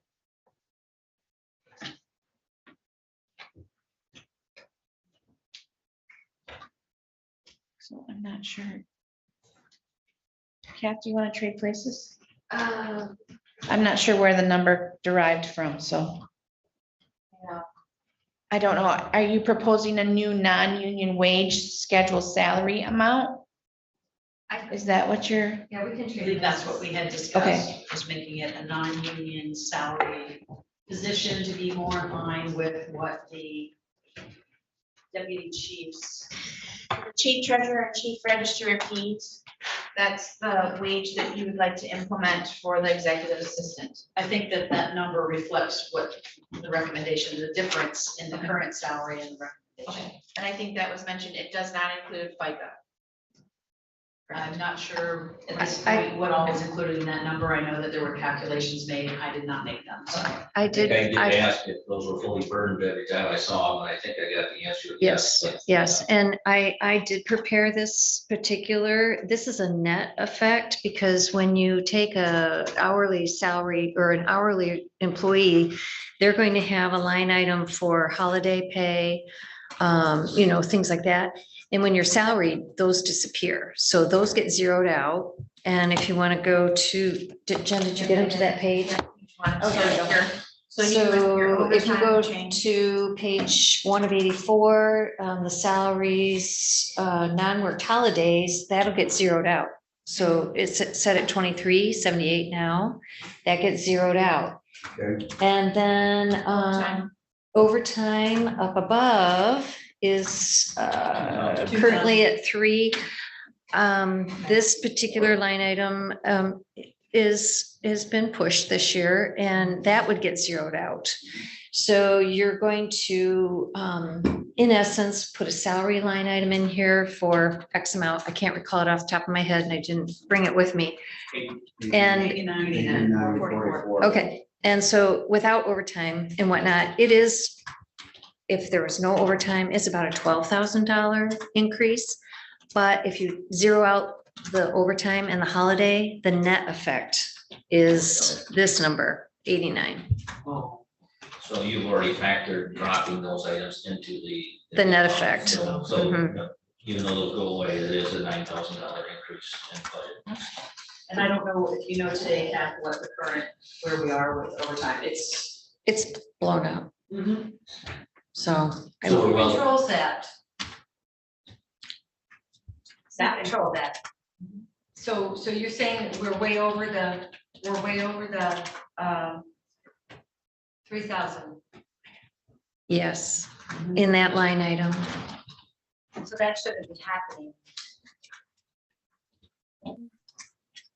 So I suppose we could probably take the money out of Parks and Recs that they've agreed to pay, because a lot of the overtime is in regards to the additional staffing support. So perhaps that's an option, to take those dollars from Parks and Rec and reallocate them into that fund. I'm not getting snippy with you, I'm Yes, just you are. simply saying that's an No, option. you're not pulling any money out of Parks and Rec. I actually have another proposal for what to do with Parks and Rec. But they made that commitment, they made a motion to pay the administrative assistant for the services that she's provided. Those funds have Not not in been paid 23, is today. that in 22? My understanding is that they again made that motion in 2023. The Board of Commissioners, do we have that in 2023? Not Board of Commissioners, I don't know if the Parks did, right? Oh, Yeah. Parks may do that, but that's not this board. well, this, We pay the part. we're outside of the discussion, I guess, not trying to stay. The complexities, though, I think, is what you're seeing in this position, that there's more that's being done. This person is also managing some of the things with the motor pool, selling vehicles, things that I had no idea that the administrative assistant was responsible for. So there are a lot of significant needs that would justify, I believe, going to a salary position. mean, I understand Commissioner Lover's question about overtime and how we get here. I just don't, I mean, let's keep that on the question to talk about, but for this purpose, we're just deciding to change this from one position. Oh, I understand, but we've got to justify that, Doug, and I see the evolution with that position. I've watched the evolution with that position. So for that position to have gone from where it was and what it used to do to now being more of a chief deputy position to our administrator, which we've never had before. Not sure we want to go down that road, which meant a lot of time also being spent in meetings, a lot of time sitting in the audience. And not just, and I don't want to pick on just this person, but I have that issue with a lot of people on our staff having time on our time, and our time being the residents of Leelanau County paying for them, having time to sit out in the audience. And this is just one example of that. So I have that issue with many. So that's the other place I'm coming from. Well, that may be something we can bring up in the personnel committee, but there's probably a very good reason why they feel like they need to be in the room, so. This, yeah, in order to move And forward, it's let's fine get if the. you want I to wanted take to personal speak time to to do so. I have no problem with personal time. They're all entitled to personal time. Take it. I want to speak to, several people have come to us and asked for increased staff. I mean, the prosecutor did, the judge did, the clerk's office did, the sheriff's department did. And I think when our administrator says, I need this, we have to give it serious attention. So I think before we say no, we at least need to hear a case for it from our administrator. That would be my view, but. Would you like to speak to that? Sure. Well, I think the reality is that this position has a totally different role and responsibility than it's had certainly in the last decade. When you have an administrator that's been here for more than 12 years, you know what I mean, that their expectations of that role may be less. I think it's a fair statement that with me being new, the roles and the need for, Laurel have been, in this position, have been extensively more than what they've ever been in the past. So you add those factions in, the point that, many departments have deputy clerks, deputy assistants, or and the administrator role does not have that. So there is a heavy burden and reliance on the individual.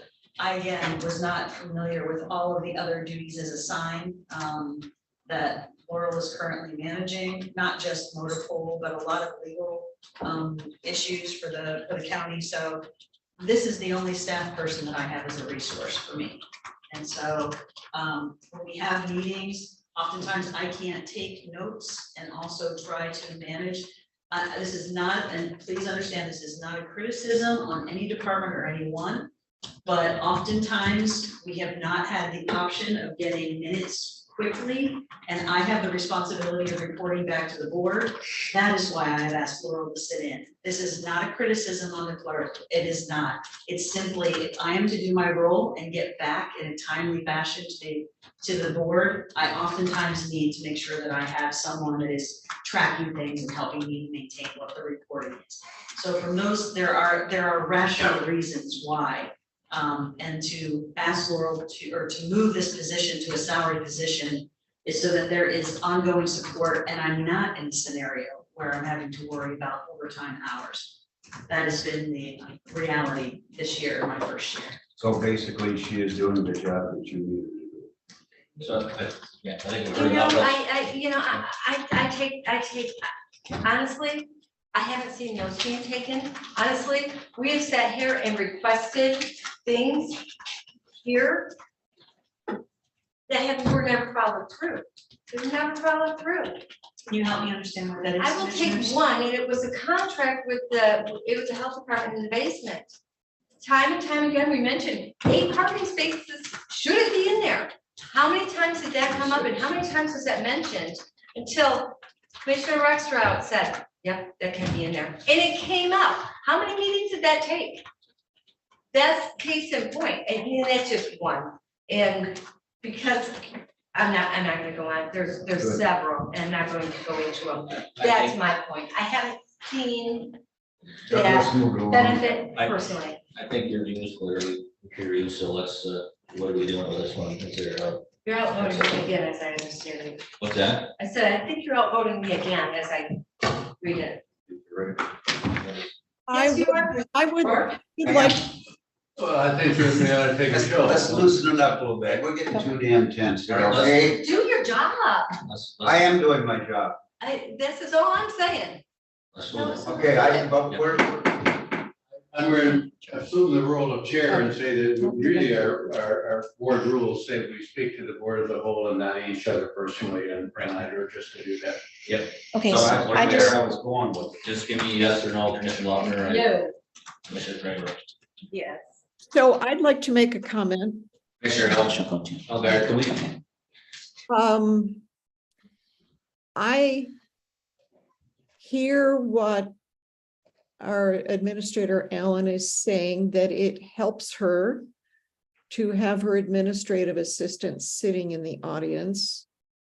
I've commented on that in the past because I didn't understand it. It is very labor intensive on her part. And I've been glad to not see her in the audience in the last few meetings. I think it's very expensive to have our administrative assistant sitting in all of our meetings. And a suggestion, Administrator Allen, would be for you to just say, ask us to hold on a second while you take enough notes for yourself. I've sat in meetings my whole life and had to jot down notes for myself. I was never a county administrator, but I never had the luxury of having a scribe. And I just don't know if we can afford that in this county. I do support paying our administrative assistant what I guess it all works out to give her this increase. Her services are invaluable. She knows what she's doing, and we all appreciate that and appreciate her assistance. As far as other employees sitting in the office, in the audience, I really question that as well. They can always watch on Zoom in their office. Not during office hours, and watch it later. That's Well, an issue that needs to be taken up. sitting in our meetings, I've never understood that, how an Can we employee- move forward on this? Let's go on with Yes, our we're budget. gonna get going. Let's get on with the budget. That's a legitimate discussion to be had another time about the meetings and statistics. I'm sorry. Well, I'm addressing something someone said, that they understand somebody other employees sitting in. I understand somebody coming in. that's what's gonna change too. That's what I want to Hey, make sure they're aware We're of. gonna take a vote. Thank Okay. We're gonna take a vote. Okay. So on this issue, so Commissioner Lautner, I think you were no, Commissioner Kramer is, Sure, yes. Commissioner Ross, I'm on the fence. I can't say yes or no at this point. I'm tempted to say no, to be honest. Commissioner O'Rourke. Yes. Yes. Chair Russell, I'm yes. Okay, moving on. I want to just circle back to one possible easy one. So I want to make sure that was 4-3, correct? Yeah. Yes, No, okay. it was not nobody asked me. You can't. Yeah, You can't so- vote right now, Gwen. So Yes, No you can. offense. We love you. Yeah. But you Okay. can't vote. So So can I- it was can I not cir- Right. so my point is, it was Sorry. not 3. Okay, gotcha. So it's 4-2. or two. Can I circle back to an easy one, just thinking if we can buy a dishwasher in this year, can we buy a telephone recorder in this year? Sure. Kathy and I can find some money. Well, This one up here. Was the contingency thing, just the same? Similar, yes, or principle use. that you took for the dishwasher, Mhm. is there Yep. support for that? Yep, we just have to make sure, I know the dishwasher can be delivered. One of the things that they went over with us with audit, and we will be sending out a reminder email because it was never brought up in the years that I've worked here, is, and that's news to the undersheriff as well.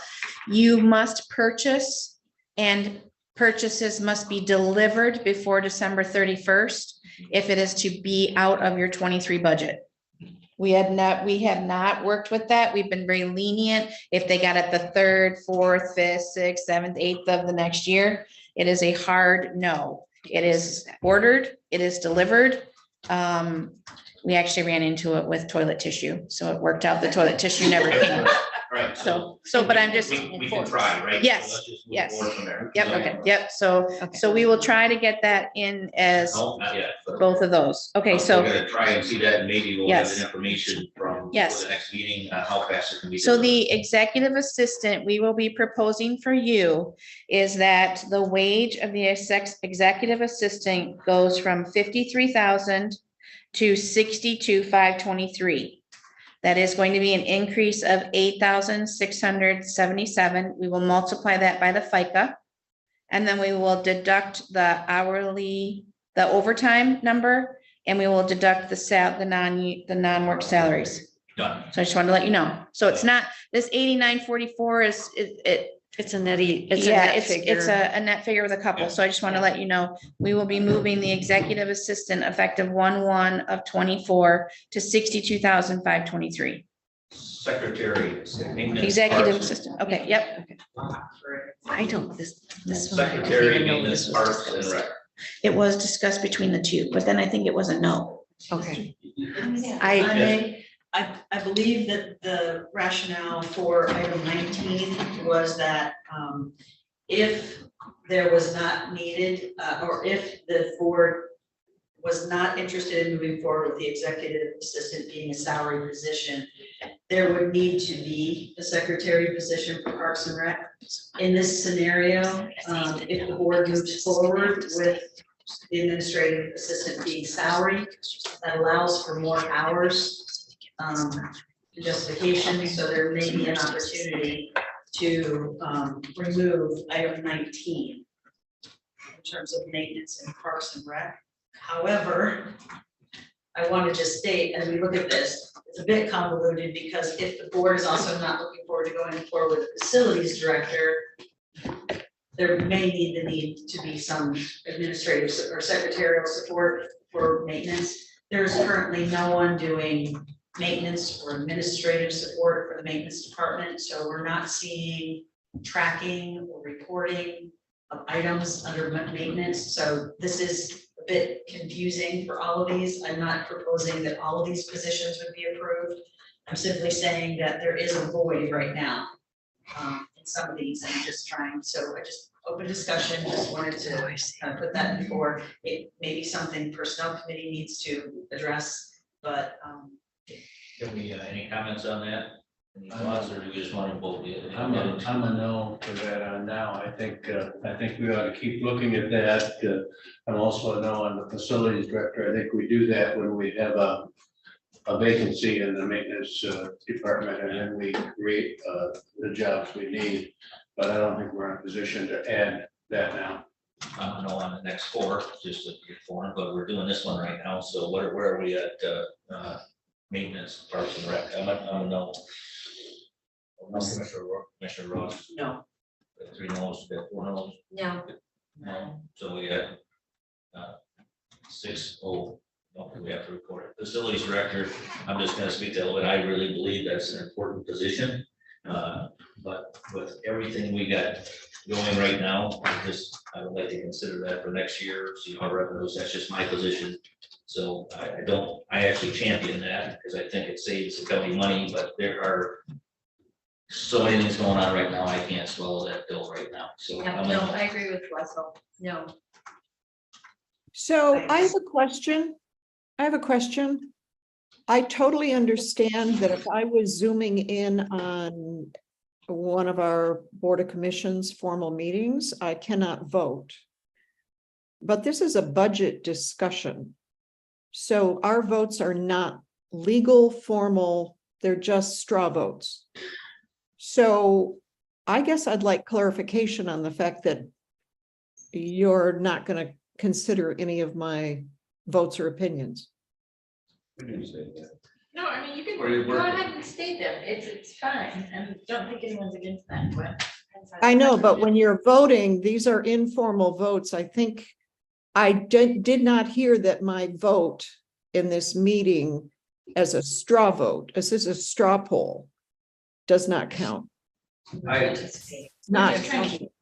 Do you want me to? Please. I think Commissioner Alguier, I think when they're raising their hands, and I don't know, because I didn't know that would be a question today. I think what we're really looking for, you are correct, that these aren't formal votes. We're trying to get the feel of the board and see if we have a consensus by at least 4 commissioners. And I do think that they are taking what you're saying into consideration in that total number. They're just saying when we're voting, looking just for that consensus, not voting as the do-all end-all, because we're not to that process. That will happen hopefully in November when you get the final product and you review it and you say what we're moving forward to the public hearing. But I do think they're taking and hearing your consensus, if that helps at all. No, but when you're counting up votes, you're not counting my straw poll in your straw poll. It is a public meeting and you're taking actions based on our thing, and there is a time to react after that. So Right, and I'm putting Alguier spoke in favor or Alguier opposed. I am noting that in my rough notes. Rest assured, Gwen, we're hearing you. Yes. Even Challenge. from the base of that ravine you're in. Okay, facility, grant writer. Do we, facilities? We did not get the grant for that, correct? Actually, It was a no, okay. We did not get the initial grant. We resubmitted that rural grant for the exact same thing. So it's pending, but there would not necessarily be a financial outlay from the board, even though there is a match requirement. Much of that match can be done based on current salary and current positions. That's how it was written. So there in essence would not be a financial outlay for that. I would come back to the board and ask for permission to ask for that, resubmit for that grant again. I agree. I support that position. I'm a no for now. Yeah. But, Yeah, because what we hear is that you get back more money than you spend. there's a time lapse in that. It's not gonna be right away. There's a front end load for that. I mean, grants aren't, so, and I agree. I just, do we need any further discussion? Commissioner Russell, you're a no? I'm a no on a grant writer. I think that the grants are so specialized that I think we need somebody that's eyeballing for grant opportunities. And then we have to find somebody to write those grants. And if we have to go outside for help, we get board approval to do that. Commissioner O'Rourke.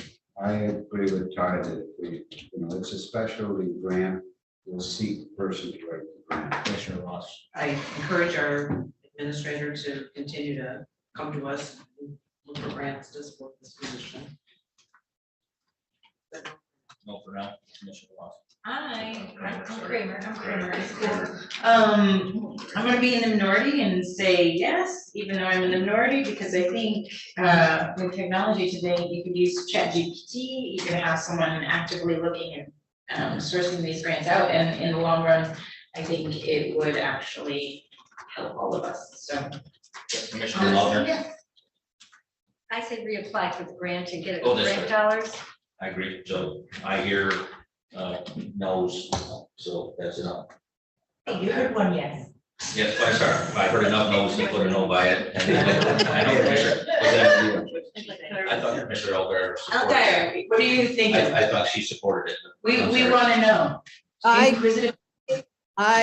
I have heard from other counties that they get a whole lot more money in than they ever paid for a grant writer, and I think we need to apply again and then be open to other options. Okay, so yes, let's go next one. Administrator wants to. I think there is a time component, so I just want to clarify, I believe for the rural grant request, that has to be submitted early November. So because the board had already approved us going for that exact same grant, I did not see any issue with reapplying. I just want to confirm.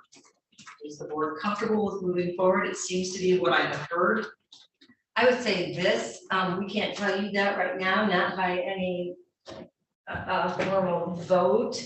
But if you've already applied for it, then I think you would come back in November and ask for, it'll be a non-point approval by the time we get to the board meeting. retroactively, because isn't our policy that all grants have to come Totally. to us for approval before they're applied for? Yes. Is I that think policy? so, but I agree, Okay. I agree with your approach, Commissioner Okay. Melner, and that moves us forward. So we got a no on a grant writer, just, total right now is 324,502.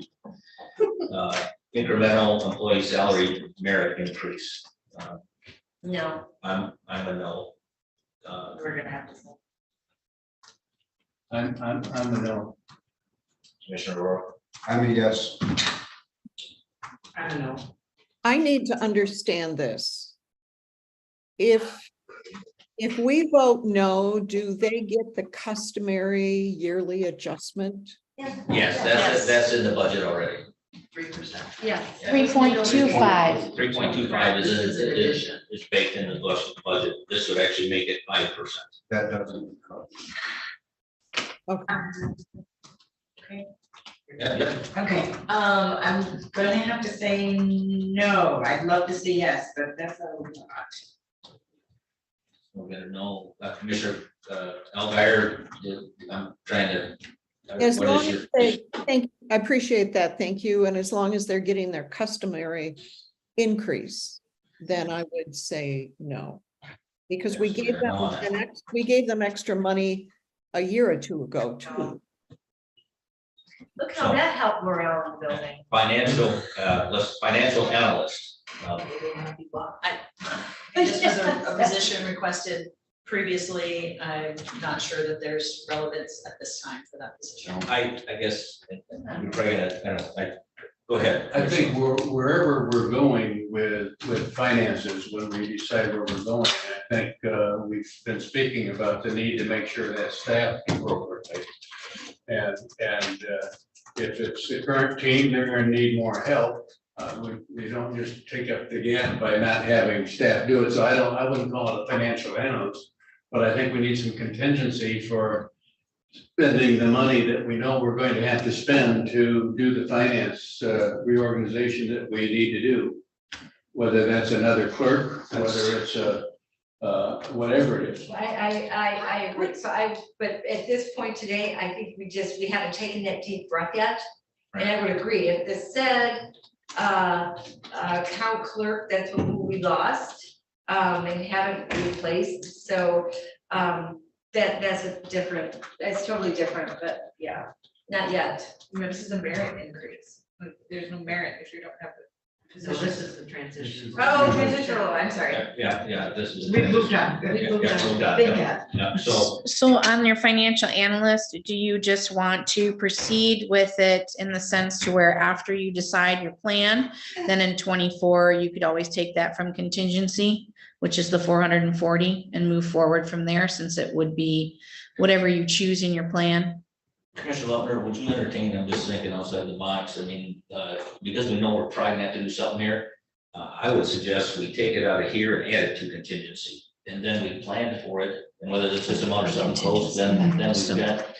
I think we need to plan for it, but yes. But not actually associate a position to the accounting or to administration, depending on your plan. So you won't, Correct. we'll go ahead and we'll take this. Do you want us to, I think he was looking at higher maybe than, what's the staffing level on account clerk? I don't know if you want to do like the base of like a Teamsters 1 just for that, or. Let's just put a placeholder in without getting too complex. Yeah, I mean, think if you do 60, then you'll be at a flat 500,000 for contingency. Okay. All right, let's just, Let's do that. do we have agreement on that? Yeah, for now, yeah. Okay, so under the Yes, sir. contingency line, we're gonna add 60,000, is that what we said? Yeah.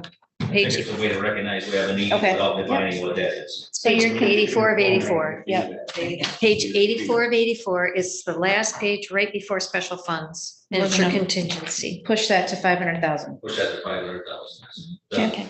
Okay, Okay. all right, so that's page 1. How we doing? Okay. So we have some of these next ones, I think you can guide us through without actually having to take action. right? Yep. Like, Yep. you start with the ROD and explain some of these things. Yep. I just do want to make sure that you are all good on page 2 with number 10, that do you want to put 250 aside or wait and see how your year ends up with taxes in May and then add it then? Can we circle back to that after we get done with all Sure. the other stuff? Sure. And see what. That's we- always an option, you know. I mean, just at least through this meeting, can I Mhm. just, Yep. can I suggest we skip that? Yep. Get to an end number? Okay, and then- so number 11 on, if you're keeping notes, number 11 now goes to 500,000. Okay, and then the numbers down below here, Kathy and I didn't have a chance to talk with Sean about these. So number 12, Register of Deeds, this is actually not a general fund purchase. This is in the automation fund number 256. Which is a self-contained fund on revenue that the Register of Deeds receives. So there's no general fund impacts. She's using her fund balance and her revenues to go ahead and create and have this map storage roles. So if you would go to special funds in your tab, it's gonna be It's 15. Sorry, it's 14. It's I didn't say 0, budgeted. he wants to wait. Yep, they want the 250 left in for now. Left 250, I just want to Circle clarify, back. circle back to the 250 on MERS, right? You Yes. said circle back to Like, it? everyone, are you okay with it, Commissioner? I mean, You want- I want to discuss it, I'm not saying, Oh. just not. at this I want to second. leave it in. Okay, Yes, I okay, want to leave it in okay. for discussion. I'm just Okay, saying that you- gotcha, I just like okay. to work through the rest of the items and then we can look at it Okay. holistically. So page, 14 of 80 for the Register of Deeds Automation Fund. The Register of Deeds did submit this request. It is already in this fund budget. It's the second from the bottom, capital outlay, 73.5. So it's not a general fund drawdown. Yeah. It has its own money. This, Just to clarify, we can adjust any number on anything here. We could say no to it. correct, But the decision we're making right now is on general fund impacts beyond the budget book. As we go through this list, so, I mean, it isn't like you couldn't come back at the next meeting and say, no, we want to do that, but it doesn't change our financial position. That's, I guess, how we can. correct. Right. Yep. Right, next one. All right, so the next one is the Parks and Rec. This is in your budget in, under your, is it resources yeah, development? resources. So under the resource and development tab.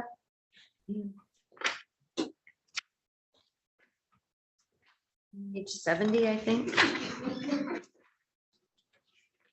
We're hopping around a little bit. How about, no, that's not right.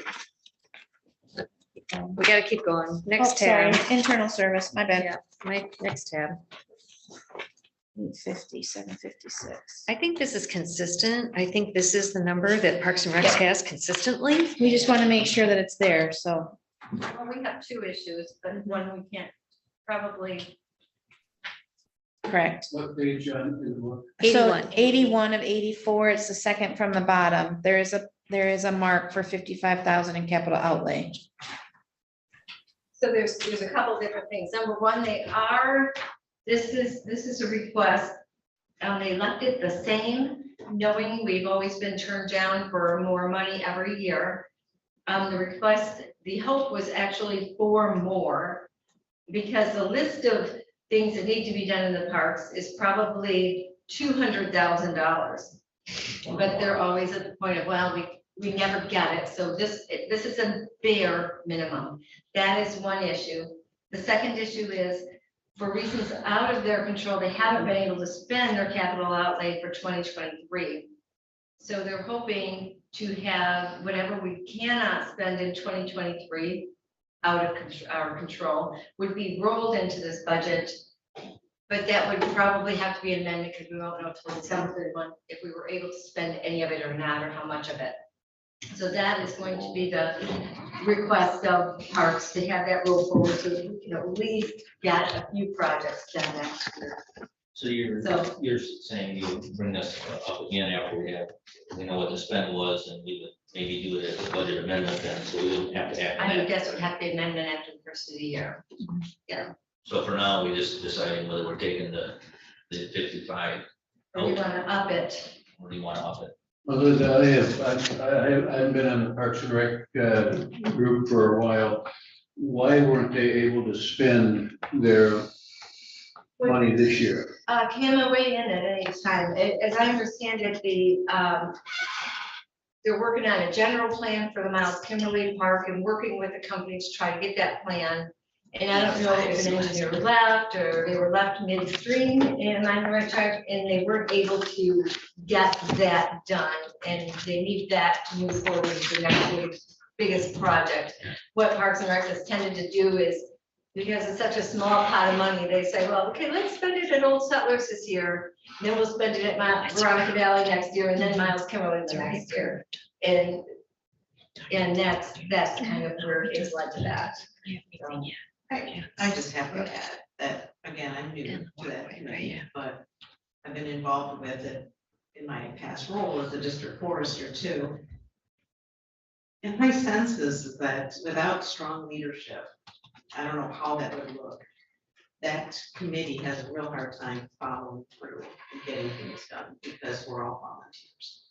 Other than Scott Bradley being a part of Miles Kimberly, you know, we don't have a lot of support. So it is very frustrating to be a volunteer group and it just doesn't move forward. We get stuck with deadlines and the weather and all sorts of things.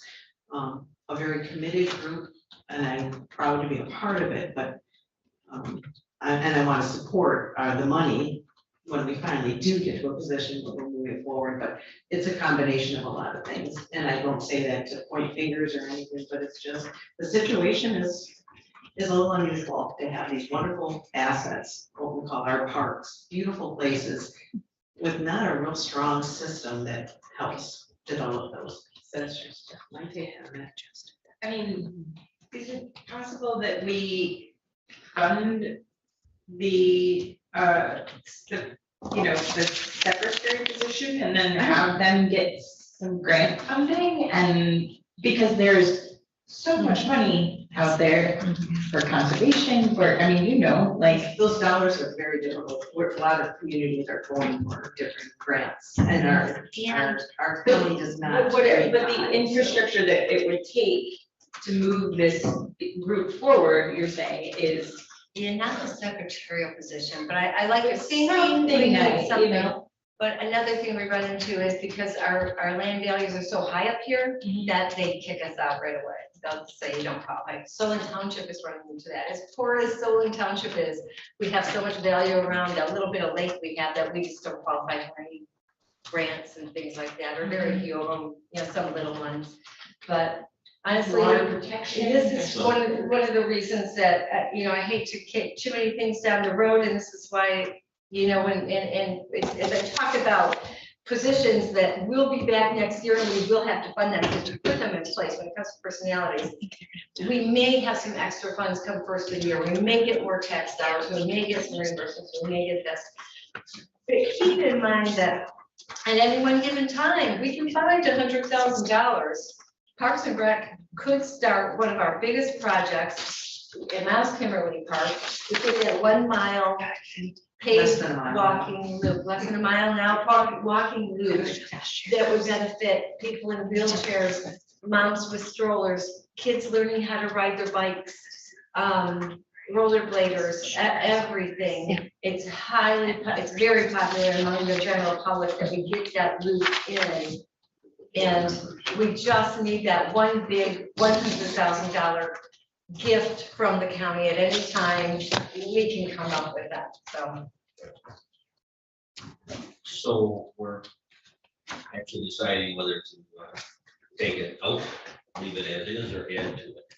So I don't think there's any case to take it out, so. I would like to respect their request to keep it. at 55. That's Commissioner Chairman Russell. I agree there's a need. It's not as big a priority for me as some of the infrastructure projects that we have that we must complete. So I'm torn on this one. I'd like to see where we end up when.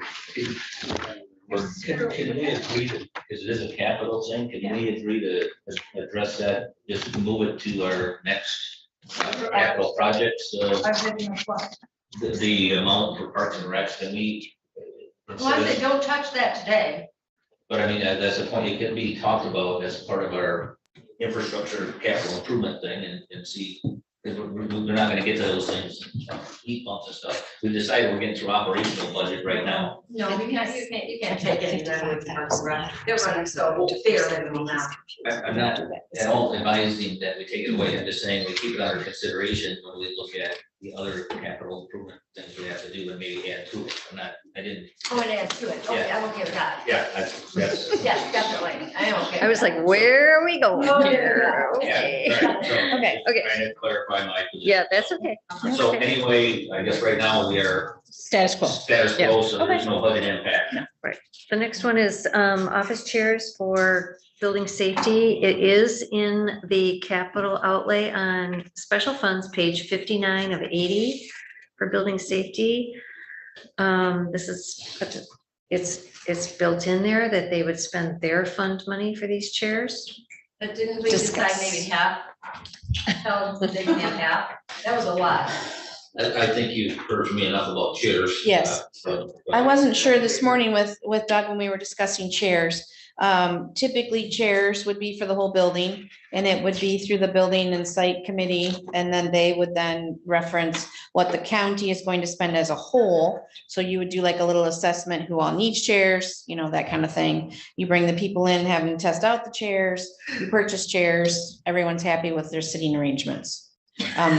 But if that doesn't happen, then she would like to go out and purchase them because they are in desperate need. And so she has that right if you want to allow. Or Commissioner Lopez's position that maybe 9,000 is 500 a chair. Yeah, that's not, what are you guys getting, where are you getting these? I think she went, I think she. Ferrari? I think they looked online. I don't know. But you can, you Yeah. can actually spend 5,000 a chair if you want to, it's not impossible. I mean, but It's out of that fund's money, so it's really up to you what you want to do with that.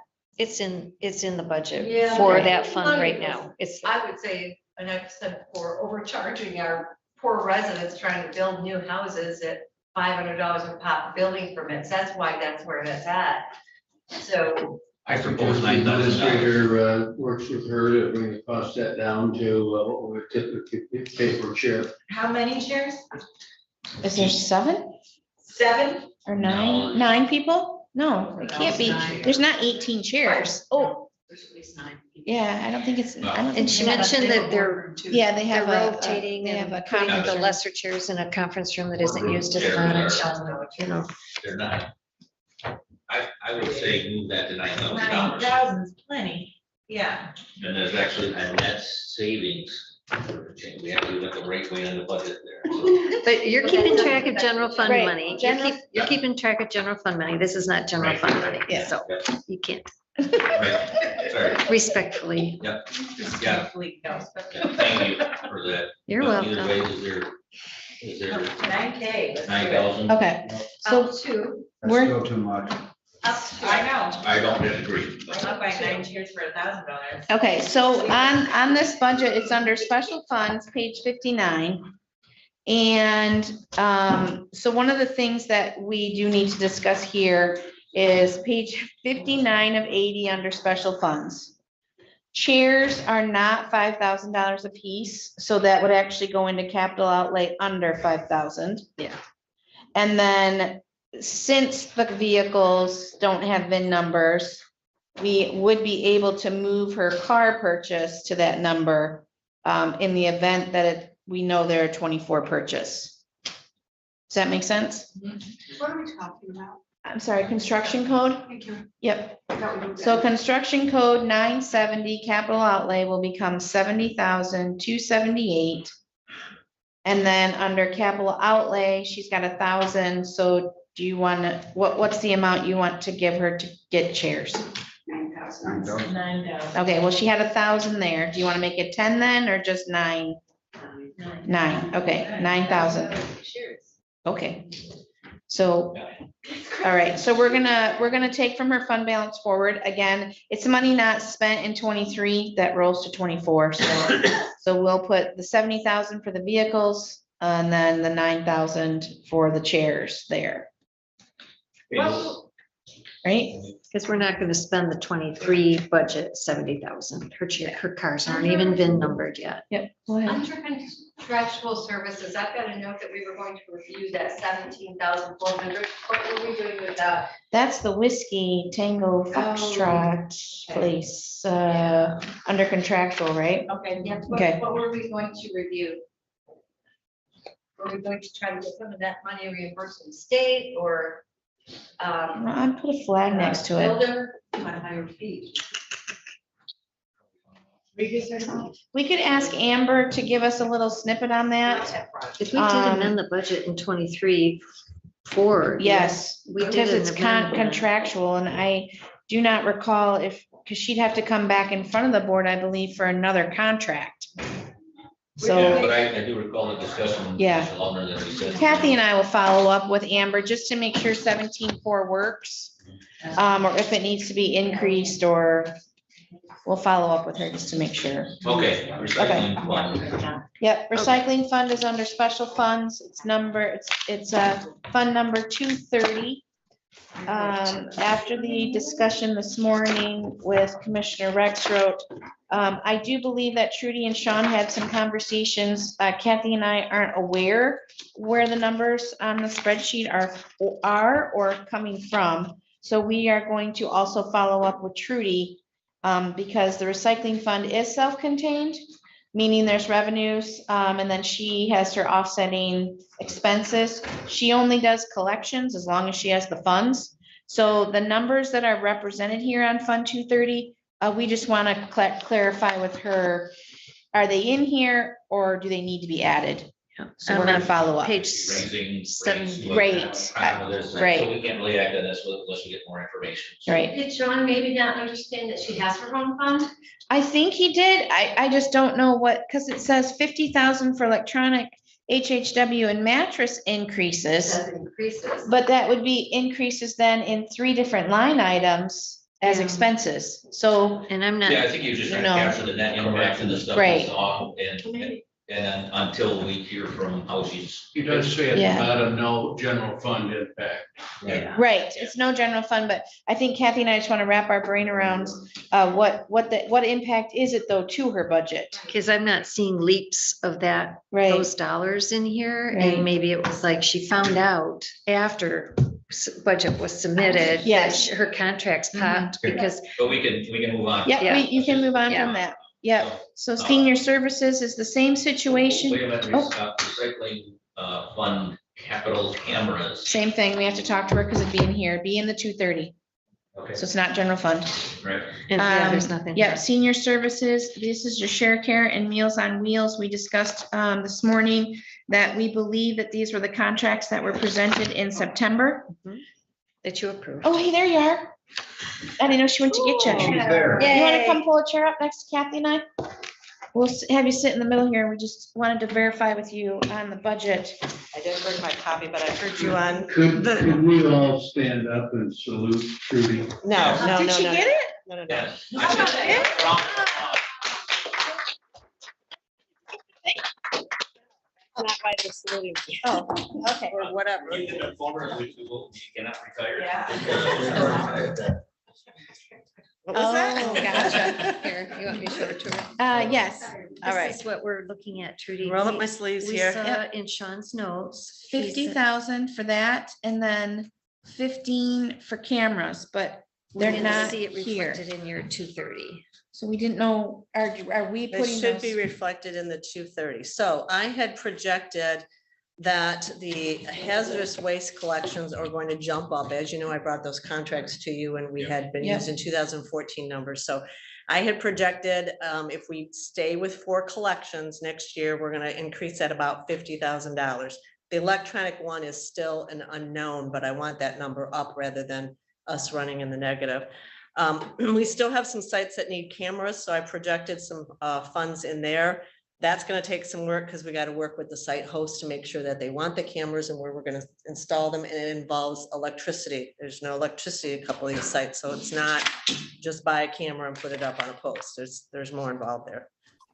And then did we handle the 572 fund for the materials management The plan? Is that 572 in fund, place? Sean and I had done early, but we don't see that 50,000 reflected here on Yeah, the. it should be in there. That needs to jump up. To Okay. 175. 170 is. Page should be pretty 7 of good. 80, we're gonna, So that is a budget impact item that's not. Not general fund in No, hers. not general fund. It will come out of PA 69 funds. Okay. And we have a balance that carries over. I've been kind of tracking that to make sure we have enough.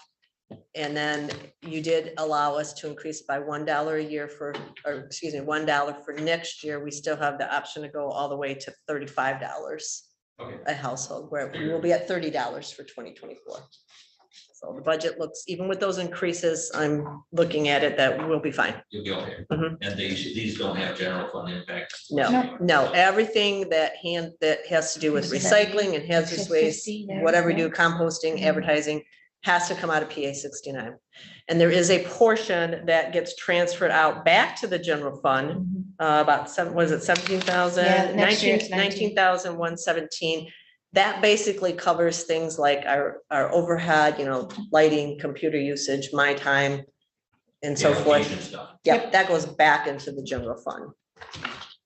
Okay, cool. And then- Then I but- think it's done. That wasn't hard. the 15,000 though, we're gonna have to put that in there for her cameras. Yeah, I think it's capital Yeah, outlay, but capital I look outlay. back. And we have zeros on both of those, so we'll have to put that in here somewhere. Okay. I think, is it possible to just stick that with the other capital expenditure? It'll be in here under 230. So as long as you're fine with her putting them up, it's actually controlled in her fund. We will add that to the 970.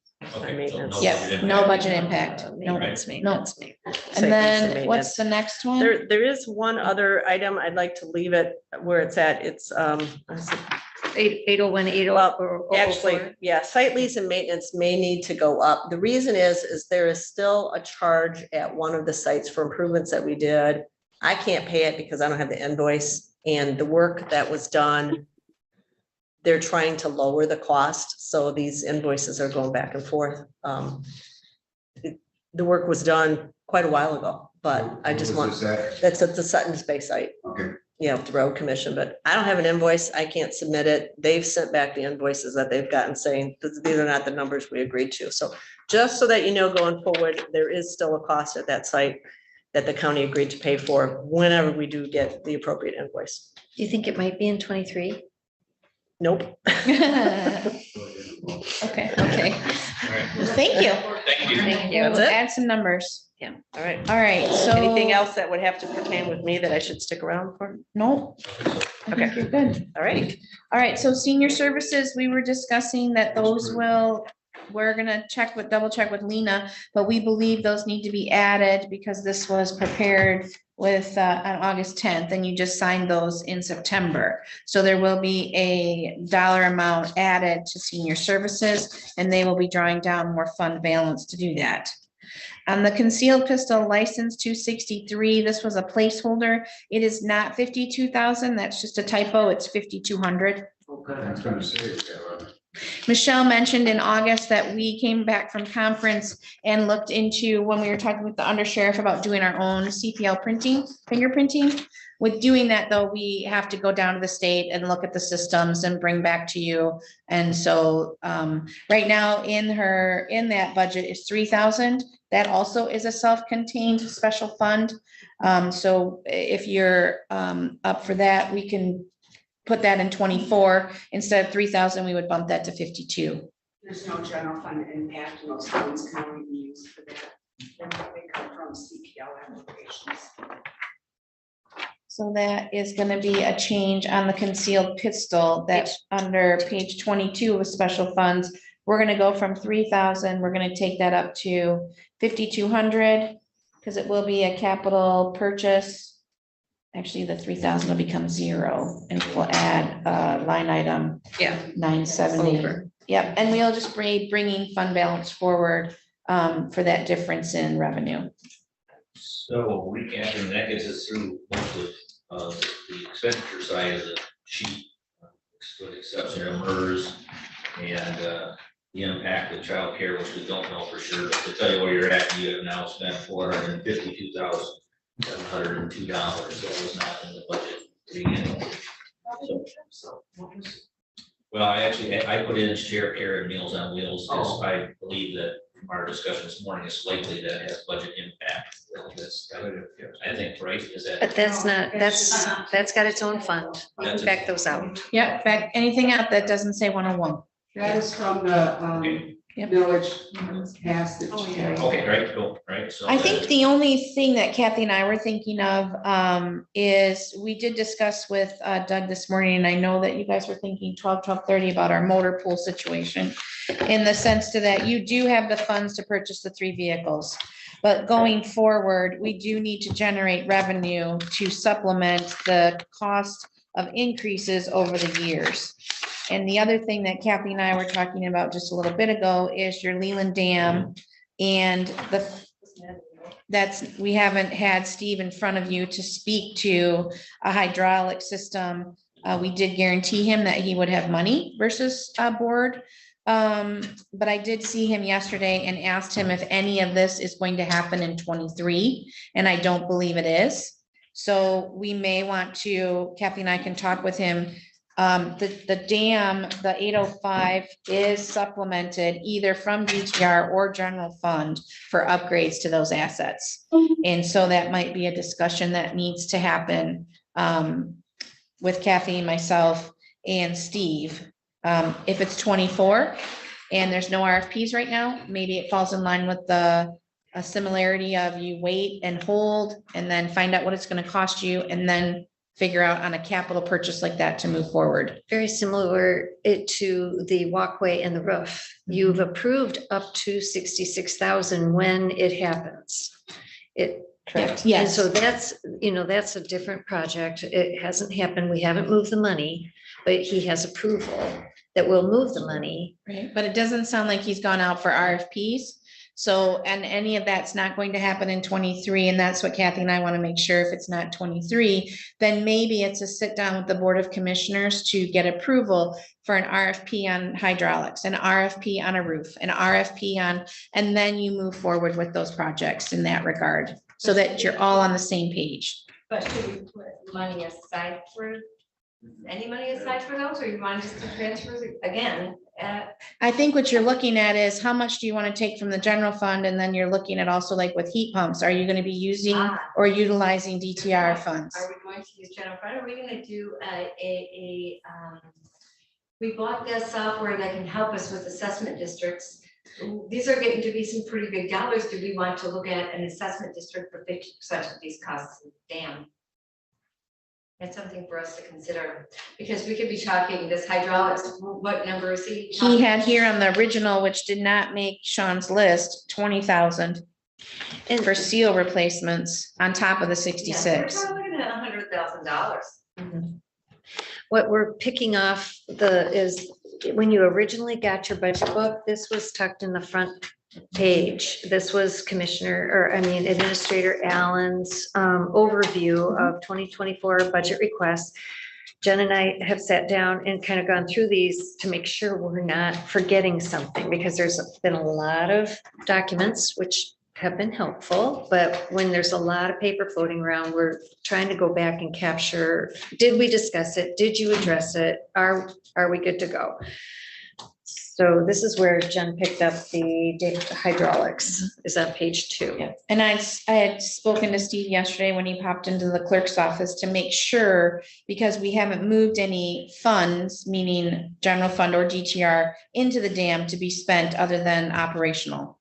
And if that was the case, it would have to be done before December 31st as an amendment and a transfer, those kinds of things. Okay, so in my notes to ask about today, one was just the dam budget. So the dam has a budget? Yep, that's in the last. The dam budget is under special funds. It is the last page. I didn't say dam page, it's the last page. It's actually 79 of 80 because there's a carryover on 80, but so 79, yes. You have $21,000 to transfer out from the general fund into the dam. And it's for operating, repair, contractual, telephone, utilities, and any copy machine. Like I stated here, there is no capital outlay. Okay. And so really should put a little capital in there, shouldn't If you do add to this capital outlay, it is possible for Kathy and I to talk with Steve and see, I'm not sure if not all the 21 is spent for, or 22,000 for 23, is there any fund balance forward? You can see we used it for 23 because he did have a capital outlay purchase in 23. But again, that's not on there that he spent that yet. So I think we can talk with Steve. I guess I'm just looking for the mindset. Are you looking, is it best to have him coming back in front of you, talk to you about RFPs, talk to you about repairs, and we consider all that in 24? That's, I guess, what I'm looking for. So things on the number that we haven't talked about is the MERS contribution. We've already talked about the contingency, we actually increased it. Yep. And what we don't know for sure is the impact of the childcare reimbursement amount. So if I'm looking at our changes right now, just, and I'll email this to everyone at the conclusion of the meeting, or you can distribute to you can distribute, administer it on it. But, you know, if I look at right now, we have made, assuming that this all went through, which isn't done yet, right? But we are at 389,000 for impact. I'm just gonna finish that recap real quick if I can, and then I'll turn it over to you as well. If you had the 300,000 reimbursement is fully general fund, and that hasn't been determined, you'd be at about $89,000 budget impact. And you could, you know, there's some discussions about whether MERS all comes from general budget or we reduce the amount temporarily to see what our money is. If you did reduce the MERS to 150, that we saw revenue, you would, those two actions, if they worked out, would almost get you revenue neutral from your original budget. So those are just considerations. I'm not advocating any of those. I'm just looking at numbers and reading them back. So, and I'll send this to you guys, or please, what I send to you, send to Kathy and Jen and have them review my math, because I may have made mistakes and actually probably did. So, Never. Yes. So I'm sorry, Commissioner Walton. That's okay. Do we have, or are we going to wait for a revenue line for projected cost allocations for the build out in the basement? We're going to wait till next year to see and we have a number of projected. So a couple things with that. I think that Kathy and I will reach out to the audit firm because this is a little different than what she and I would be used to. Typically, like with, let's say, for instance, I'll give the example, soil and erosion. So with the soil erosion conservation district, that is a build-in to their general fund budget to participate in the buildings and grounds costs. With this, with the health department, typically we would be adding an expense line item to the general fund budget of the health department to offset those charges. Now, in discussion, those charges aren't actually going to happen at 1/1 because your room isn't going to be completed. So I believe in the realm of adjustments, we would have time to talk to the auditors and state in that buildings and grounds square footage, is that revenue coming right into Jerry's budget as a private source? Or is it a build out into the health department's budget? And then the health department reimburses the general fund. I think it needs to be separate. I like what you said first about having a general, a line going into maintenance, because it's gotta be separate, it's gotta be clean. Right. We've got to know that's not part of their budget in 10 years. Right. Otherwise, at the end of 10 years, the budget's going to be up here and they're going to be building a new building and they're going to say, well, even though it's going to change in between and everybody knows that. I've never had a cost allocation have a private source, you know what I mean, or another local jurisdiction. So we want to make sure that we're doing this up to par with, okay, this is new to us. Yeah. And an auditor question of how should we report this? Yes, there's square footage. Yes, they're going to pay for it. But what does it look like on the revenue side? within that fund. Okay. Good catch on that, Melinda. I think it's important to keep that separate if we can. And I'm, in my little cheat notes here, I'm adding a line for possible revenue increase calculation, that although we probably won't see, I mean, I assume that would start till the project is complete, right? So you gotta see just a partial impact. So you have status quo right now that your other departments are going to be continuing to uphold and pay into buildings and grounds. And then I'm presuming in 24, you'll have a little bit of an adjustment where the other departments will see a decrease, and you'll see the revenue coming in from the health department. Until we get there, it's kind of where Kathy and I are at. To stick any number in. Right, At this right. point, because whatever it is, it's not gonna impact till later. Right, right. Good catch, for sure. That gets us through all the line items that we have. I think we made progress, Doug. Thank you very much. Well, thank you, everybody. I just put numbers. Thank you, in the Jen. spreadsheet, Thank so- you, Kathy. Yeah. We didn't make a decision on the MERS. I guess that's the question. When is our next meeting? Because that's part of the agenda. The first chairman, do we think we want to look at this? Like think on it a bit and then meet again. Can we talk about what is typically our Or we next might- step? Maybe we take some out even. I mean, or we fund it from a different source. I mean, I'm not advocating any of that, but. We would normally talk to John and get that from DTR or just make the decision. We need to continue, I think, especially in light of where interest rates are. I don't think this is the year to lower that extra MERS allocation out. And we did have some talk early on about having our MERS guy come in again, but maybe let's just do the budget, I guess. So if we leave it in, I would say let's get to the budget. Next Can we meeting. talk about it at next meeting to hopefully. wrap? Okay, so, Is it yeah, easy? that's what Kathy wants to, that's all right. Sorry. No, I was Yeah, just gonna say, it's okay. typically, because this was your goal today. We shook the bag and we started, doing what we're gonna do. You now let us do our magic, correct? Yes. Yep. And we shake it, do our magic, and present you with new pages. Yep, They'll the be pink. How long will that take? Well, that depends. It's Wednesday? It's Wednesday, right? Okay, today's Wednesday. Give yourself as much time. It's not payroll week. It is payroll is over. That is correct. So Kathy and I would be able to probably have this wrapped up and have the numbers in by Monday and be solid. I think so. Is that at the earliest? If that's, 2 days is a pretty quick turnaround for us, so I don't Yeah, know. this week, I What's don't that? think Did I we can. say November 3rd? Do we have something on the books for November 3rd? That's finance. Finance, Okay, but. But when do you head out? I will be gone Monday, Tuesday, Wednesday. Okay. So I'll be here Thursday or Friday. And I Okay. think there was That's the conversation second and the third, Friday right? about the finance. Friday is the finance, is it worth it to combine with the budget?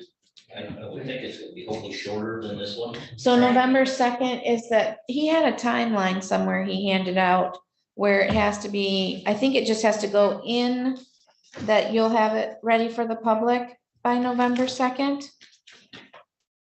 Meaning that Laurel's deadline, I think, to have it published, that it would be available to the public.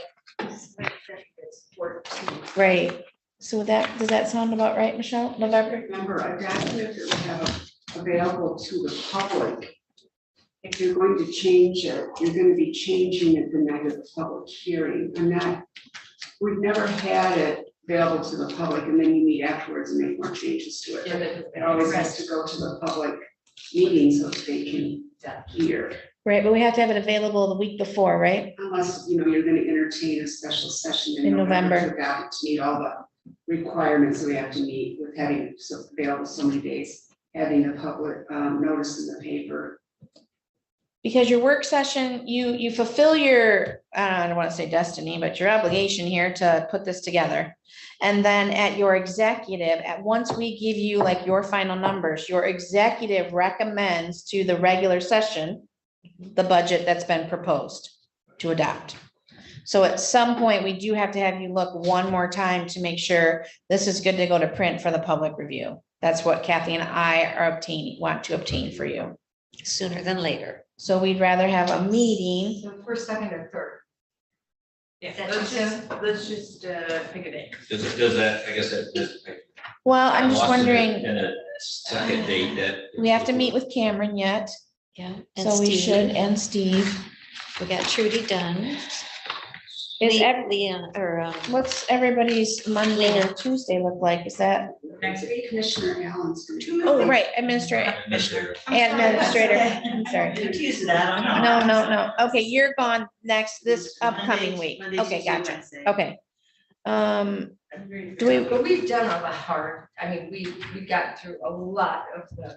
I would prefer Thursday rather than Friday, And if I have to do Thursday. it by Zoom, I can. Thursday work Thursday, for the me. second. the second. Aren't you here on Thursday? I am not. I am gone Tuesday. Thursday, Yes. 21st. What time is the energy meeting on Thursday? I am not, I am on the, on Thursday. I think she said she's on the road. Oh, we do have an energy task force from 9:30 to 11:30. You can Zoom by then. By Zoom, I plan to. Isn't that the 9th? No, that's the next week. No, I mean, the Energy Task Force, Kama, isn't that on the 9th? I have it on the second. I have it on the second. The Leelanau energy. Well, I would like to be here for the final meeting to wrap this up, and I will be in Detroit on Friday. And I What can't is change Thursday? that. What is the So I would second? do I can't- Thursday mornings. This- Wednesday, I'm here already for Parks. Well, Administrator Allen's not here Wednesday. Okay, so So Thursday. it's Thursday or Friday, because Administrator Allen's not here. Oh, okay, morning, I know not morning, 1 o'clock on Thursday. Couldn't I be- have a hard stop at 3 then, but that's fine. I don't know if this should even take an hour. 12 o'clock? Yeah, I mean, we you're- did the hard work today. Right, We're looking at stuff. we have a couple you're of just decisions giving to us the go-ahead that this is gonna be printed for the public. And, cool. Okay, so I have a question. When do So we when- talk about, can we talk about capital outlay independent from this? I think that is the actual, Yes. that's the path we're taking. yeah, I think Commissioner Algar, I think our goal was to get an operational budget together and approved so we can roll into 24 and be operational on day 1 of 24, and capital outlays, we're gonna tackle them as we get to them. So we have to have a meeting soon in November for capital outlay because we are going to get a Spectrum contract request. So that is independent from this. Yes. Correct. No decisions have been made on any of those peak bumps, nothing we did here impacts any of those items. And we don't have the same deadline requirements for those that we have for a operating. Not that they are urgent, but. Before Commissioner Kramer leaves, are we aiming them for that Thursday at 1 o'clock? That's what she put on her. And again, if we're on Zoom, it's just kind of like how today went. Yeah, we can email you the forms ahead of time. With no voting where I would be. It would just be, it's basically consensus to move forward to propose to the executive. Thursday at 1 o'clock is this. What date was that? November I- 2nd. That's what I have. Okay. I would not be able to attend that if that impacts anything. If she's not driving, she could Zoom on her phone. I'll be on the road. Gwen, here's a thought, if you can't attend that, you know what we're doing is reviewing what we've done today. You'll get the summary in advance of that, and then you could communicate via an email on any concerns or issues. Or We are questions? just really checking our work on next Thursday. Okay, as long as you guys, as long as I'm not surprised by anything, I'm okay with that. Just don't pull any surprises, guys. Are we all set with that then? I think so, yes. Did 1 o'clock? You guys, Nope. that you'll be able to get us this stuff Monday, so we have time to look. Friday? She's on Friday. Will we meet at finance? Yeah. meeting for 9 o'clock? Right. You cancel? I put that on 11. I have to be in Detroit at 4:00. Well, then why don't we move our finance meeting to immediately following the budget on Thursday? That would help me. Yeah. I am. Or you've got something at work.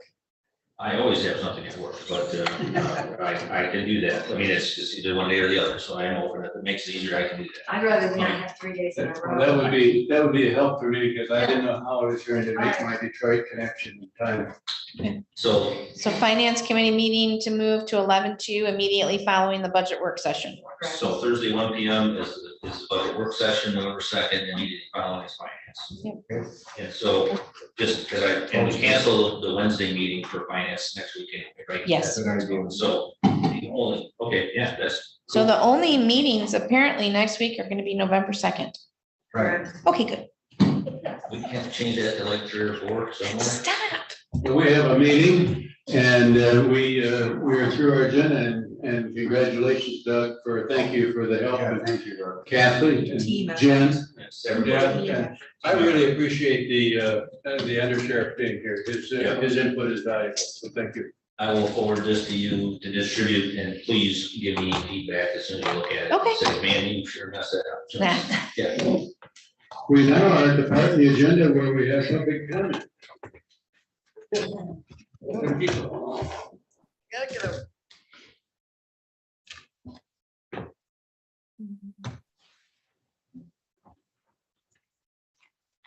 like some of the employees earlier, I didn't plan on speaking, but two issues actually. One is really minor. It's about chairs. And I know it's a hot topic and I know some of those are expensive and we have asked. Most of those chairs in the LEC are from 2005. Maybe you don't think about this, but some of those chairs have 3 or 4 bodies in them, 24/7, 365 every year. The $150 chair doesn't make it a month. So that's all I got on that topic. The other part is about employees attending meetings. I can't speak to all employees. I'm only speaking for myself. As the appointed undersheriff, I'm responsible and oversight of probably about 47 employees and a $5 million budget, give or take a little bit. Most would think my responsibilities are complaints, report review, supervision, media, public relations, liability issues to include our internal policies, uniforms, equipment, union issues with 4, almost 5 individual unions, as well as employee HR issues and county policies. But as you know, or maybe don't know, obviously I handle the motor pool, I handle FOIA, I handle grants, I do our budget, I do all our billing. Every one of those issues comes up outside of when we are on the agenda. Hence why I sit in these meetings and I pay attention. If I'm not informed, our employees can't be informed. And I think I can speak to that issue for a lot of employees in this building. Business is conducted in your meetings. Decisions are made. Those decisions affect operations and day-to-day work. And if somebody is not paying attention to these meetings, yes, then they can watch them on video. The expectation that they would do it outside of work hours is, in my opinion, ridiculous. I spend usually regularly in excess of 80 hours a paid period as it is, putting in time with the county. Some of that time is at home watching, especially the regular sessions. I don't come to those. It's more or less a formality. Because if you approve stuff or if you don't approve stuff, I need to know Wednesday morning so I can take action. So I think employees, we want employee involvement. We want to hear from employees. If they're here in the meetings, it's because they care about the issue that is being addressed. And it does affect them. Your decisions affect 123 people here. And I think it's important to remember that. So the fact that employees attend meetings, I attend more than probably most, as you are all aware. But there have been times where the board has had questions of somebody sitting here and it's not me, and they're speaking to an issue about my responsibility. And the answers you're given are not factual and they're not accurate. So if there's an issue related to the sheriff's office, I feel it's my, or obviously the sheriff's responsibility to be the ones to answer those questions. That's why I'm here. Thank you. Thank you. Other public comment. Yeah, I just wanted to follow up on that. I just want to follow up on what the undersheriff just said. I actually, during this meeting, had a couple of employees stop by my office and say, why don't they want us to know what's going on at their board meetings? Please send a good message to your employees. Thank you. Thank you. Any commissioner comment? Therein lies the problem with what's going on in this building. There is no implication, and I hope you told them that we don't want them to know what's going on. We have had a process and it's worked for years in this county. There is a clerk taking minutes, taking extremely detailed minutes about what goes on in these minutes. Do we need every employee sitting in this room watching our meetings? No. Do we need them watching the meetings from their, obviously there's too much time on their hands if we have time to sit there at desks and watch how many hours have we been in a meeting? And not doing the actual work hired to do. We are hired to do this work. I understand that they do need to know what's going on up here, as does every taxpayer. I get that. And they're more than welcome to, that's a new thing we added, watch the videos. Or it is their department head. It is their the department head or elected officials' responsibility to make sure that they are informed if anything has to do with their position. Now, as far as Jim, the benches in the back of the room that are designed to fit the sheriff's belt are because I requested them. No one has requested the sheriff's attendance at meetings more than me. We have always made sure that there is a representative here whenever we know that there's an issue that's going to have to be addressed or that will impact the sheriff's department, because the sheriff's department is what? 70% of our budget or some dang thing. So, as a matter of fact, I've recently spoken with someone about having larger chairs sit up here, because it's always painful to watch how uncomfortable it is for the sheriffs to try to sit in these little chairs with all the gun belts on. So I'm very appreciative of that. And I certainly understand, especially with your size of budget, why you're in the back of the room, Jim. And I'm never more comforted than when I have an officer in the back of the room. So I do thank you for that. We have, and I've always pushed for this, a 1 week delay in our meetings when we make recommendations to the full board. That 1 week is for a reason.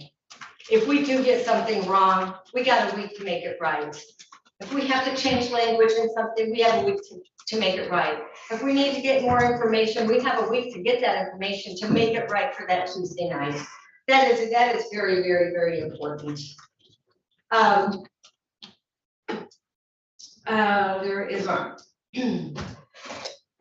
Thank you. No, I'm not done. I remember my very first beta, and don't sigh, Emily. I'm actually being very nice here, and I'm actually trying to cut it short. When I got on the beta board, one of my first beta board meetings, I looked out there and it was all beta board employees, beta bus drivers at the beta board meetings. And I said, excuse me, but you're all in uniform. Are you all off duty? Sitting in beta board meetings? Or are you on your own time? Because if you're here, you better be on your own time. And the room cleared. They were all on our dime watching beta board meetings.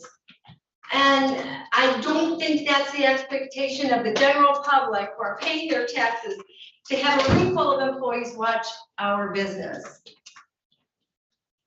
They're, for the most part, many of them are taxpayers, and they have every right and every maybe duty or obligation to get with us after our meetings. So I just, as I said in the beginning, therein lies a problem. It's all this nitpicking that's just got to stop. We all have to work as a team. We got to stop being picking at people. Thank you. Mr. Russ. We truly want to be a team. We need to not look to the future and accept change when it's necessary.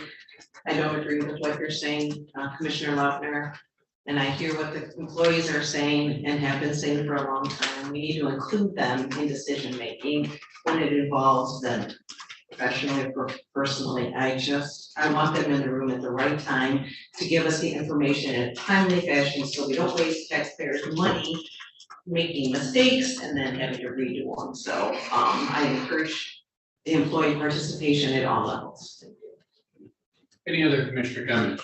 Yes. Thank Yes. all of the commissioners here for the hard work they did today to get through the budget. Thank you for all your input, for the public input, everyone who helped us. We got a bit of business done today. It feels good. Thank you. And that sense of panic has left me. Oh, good. Oh, I have a comment. Commissioner O'Dea? Don't close the meeting. I need to call out. No, go ahead.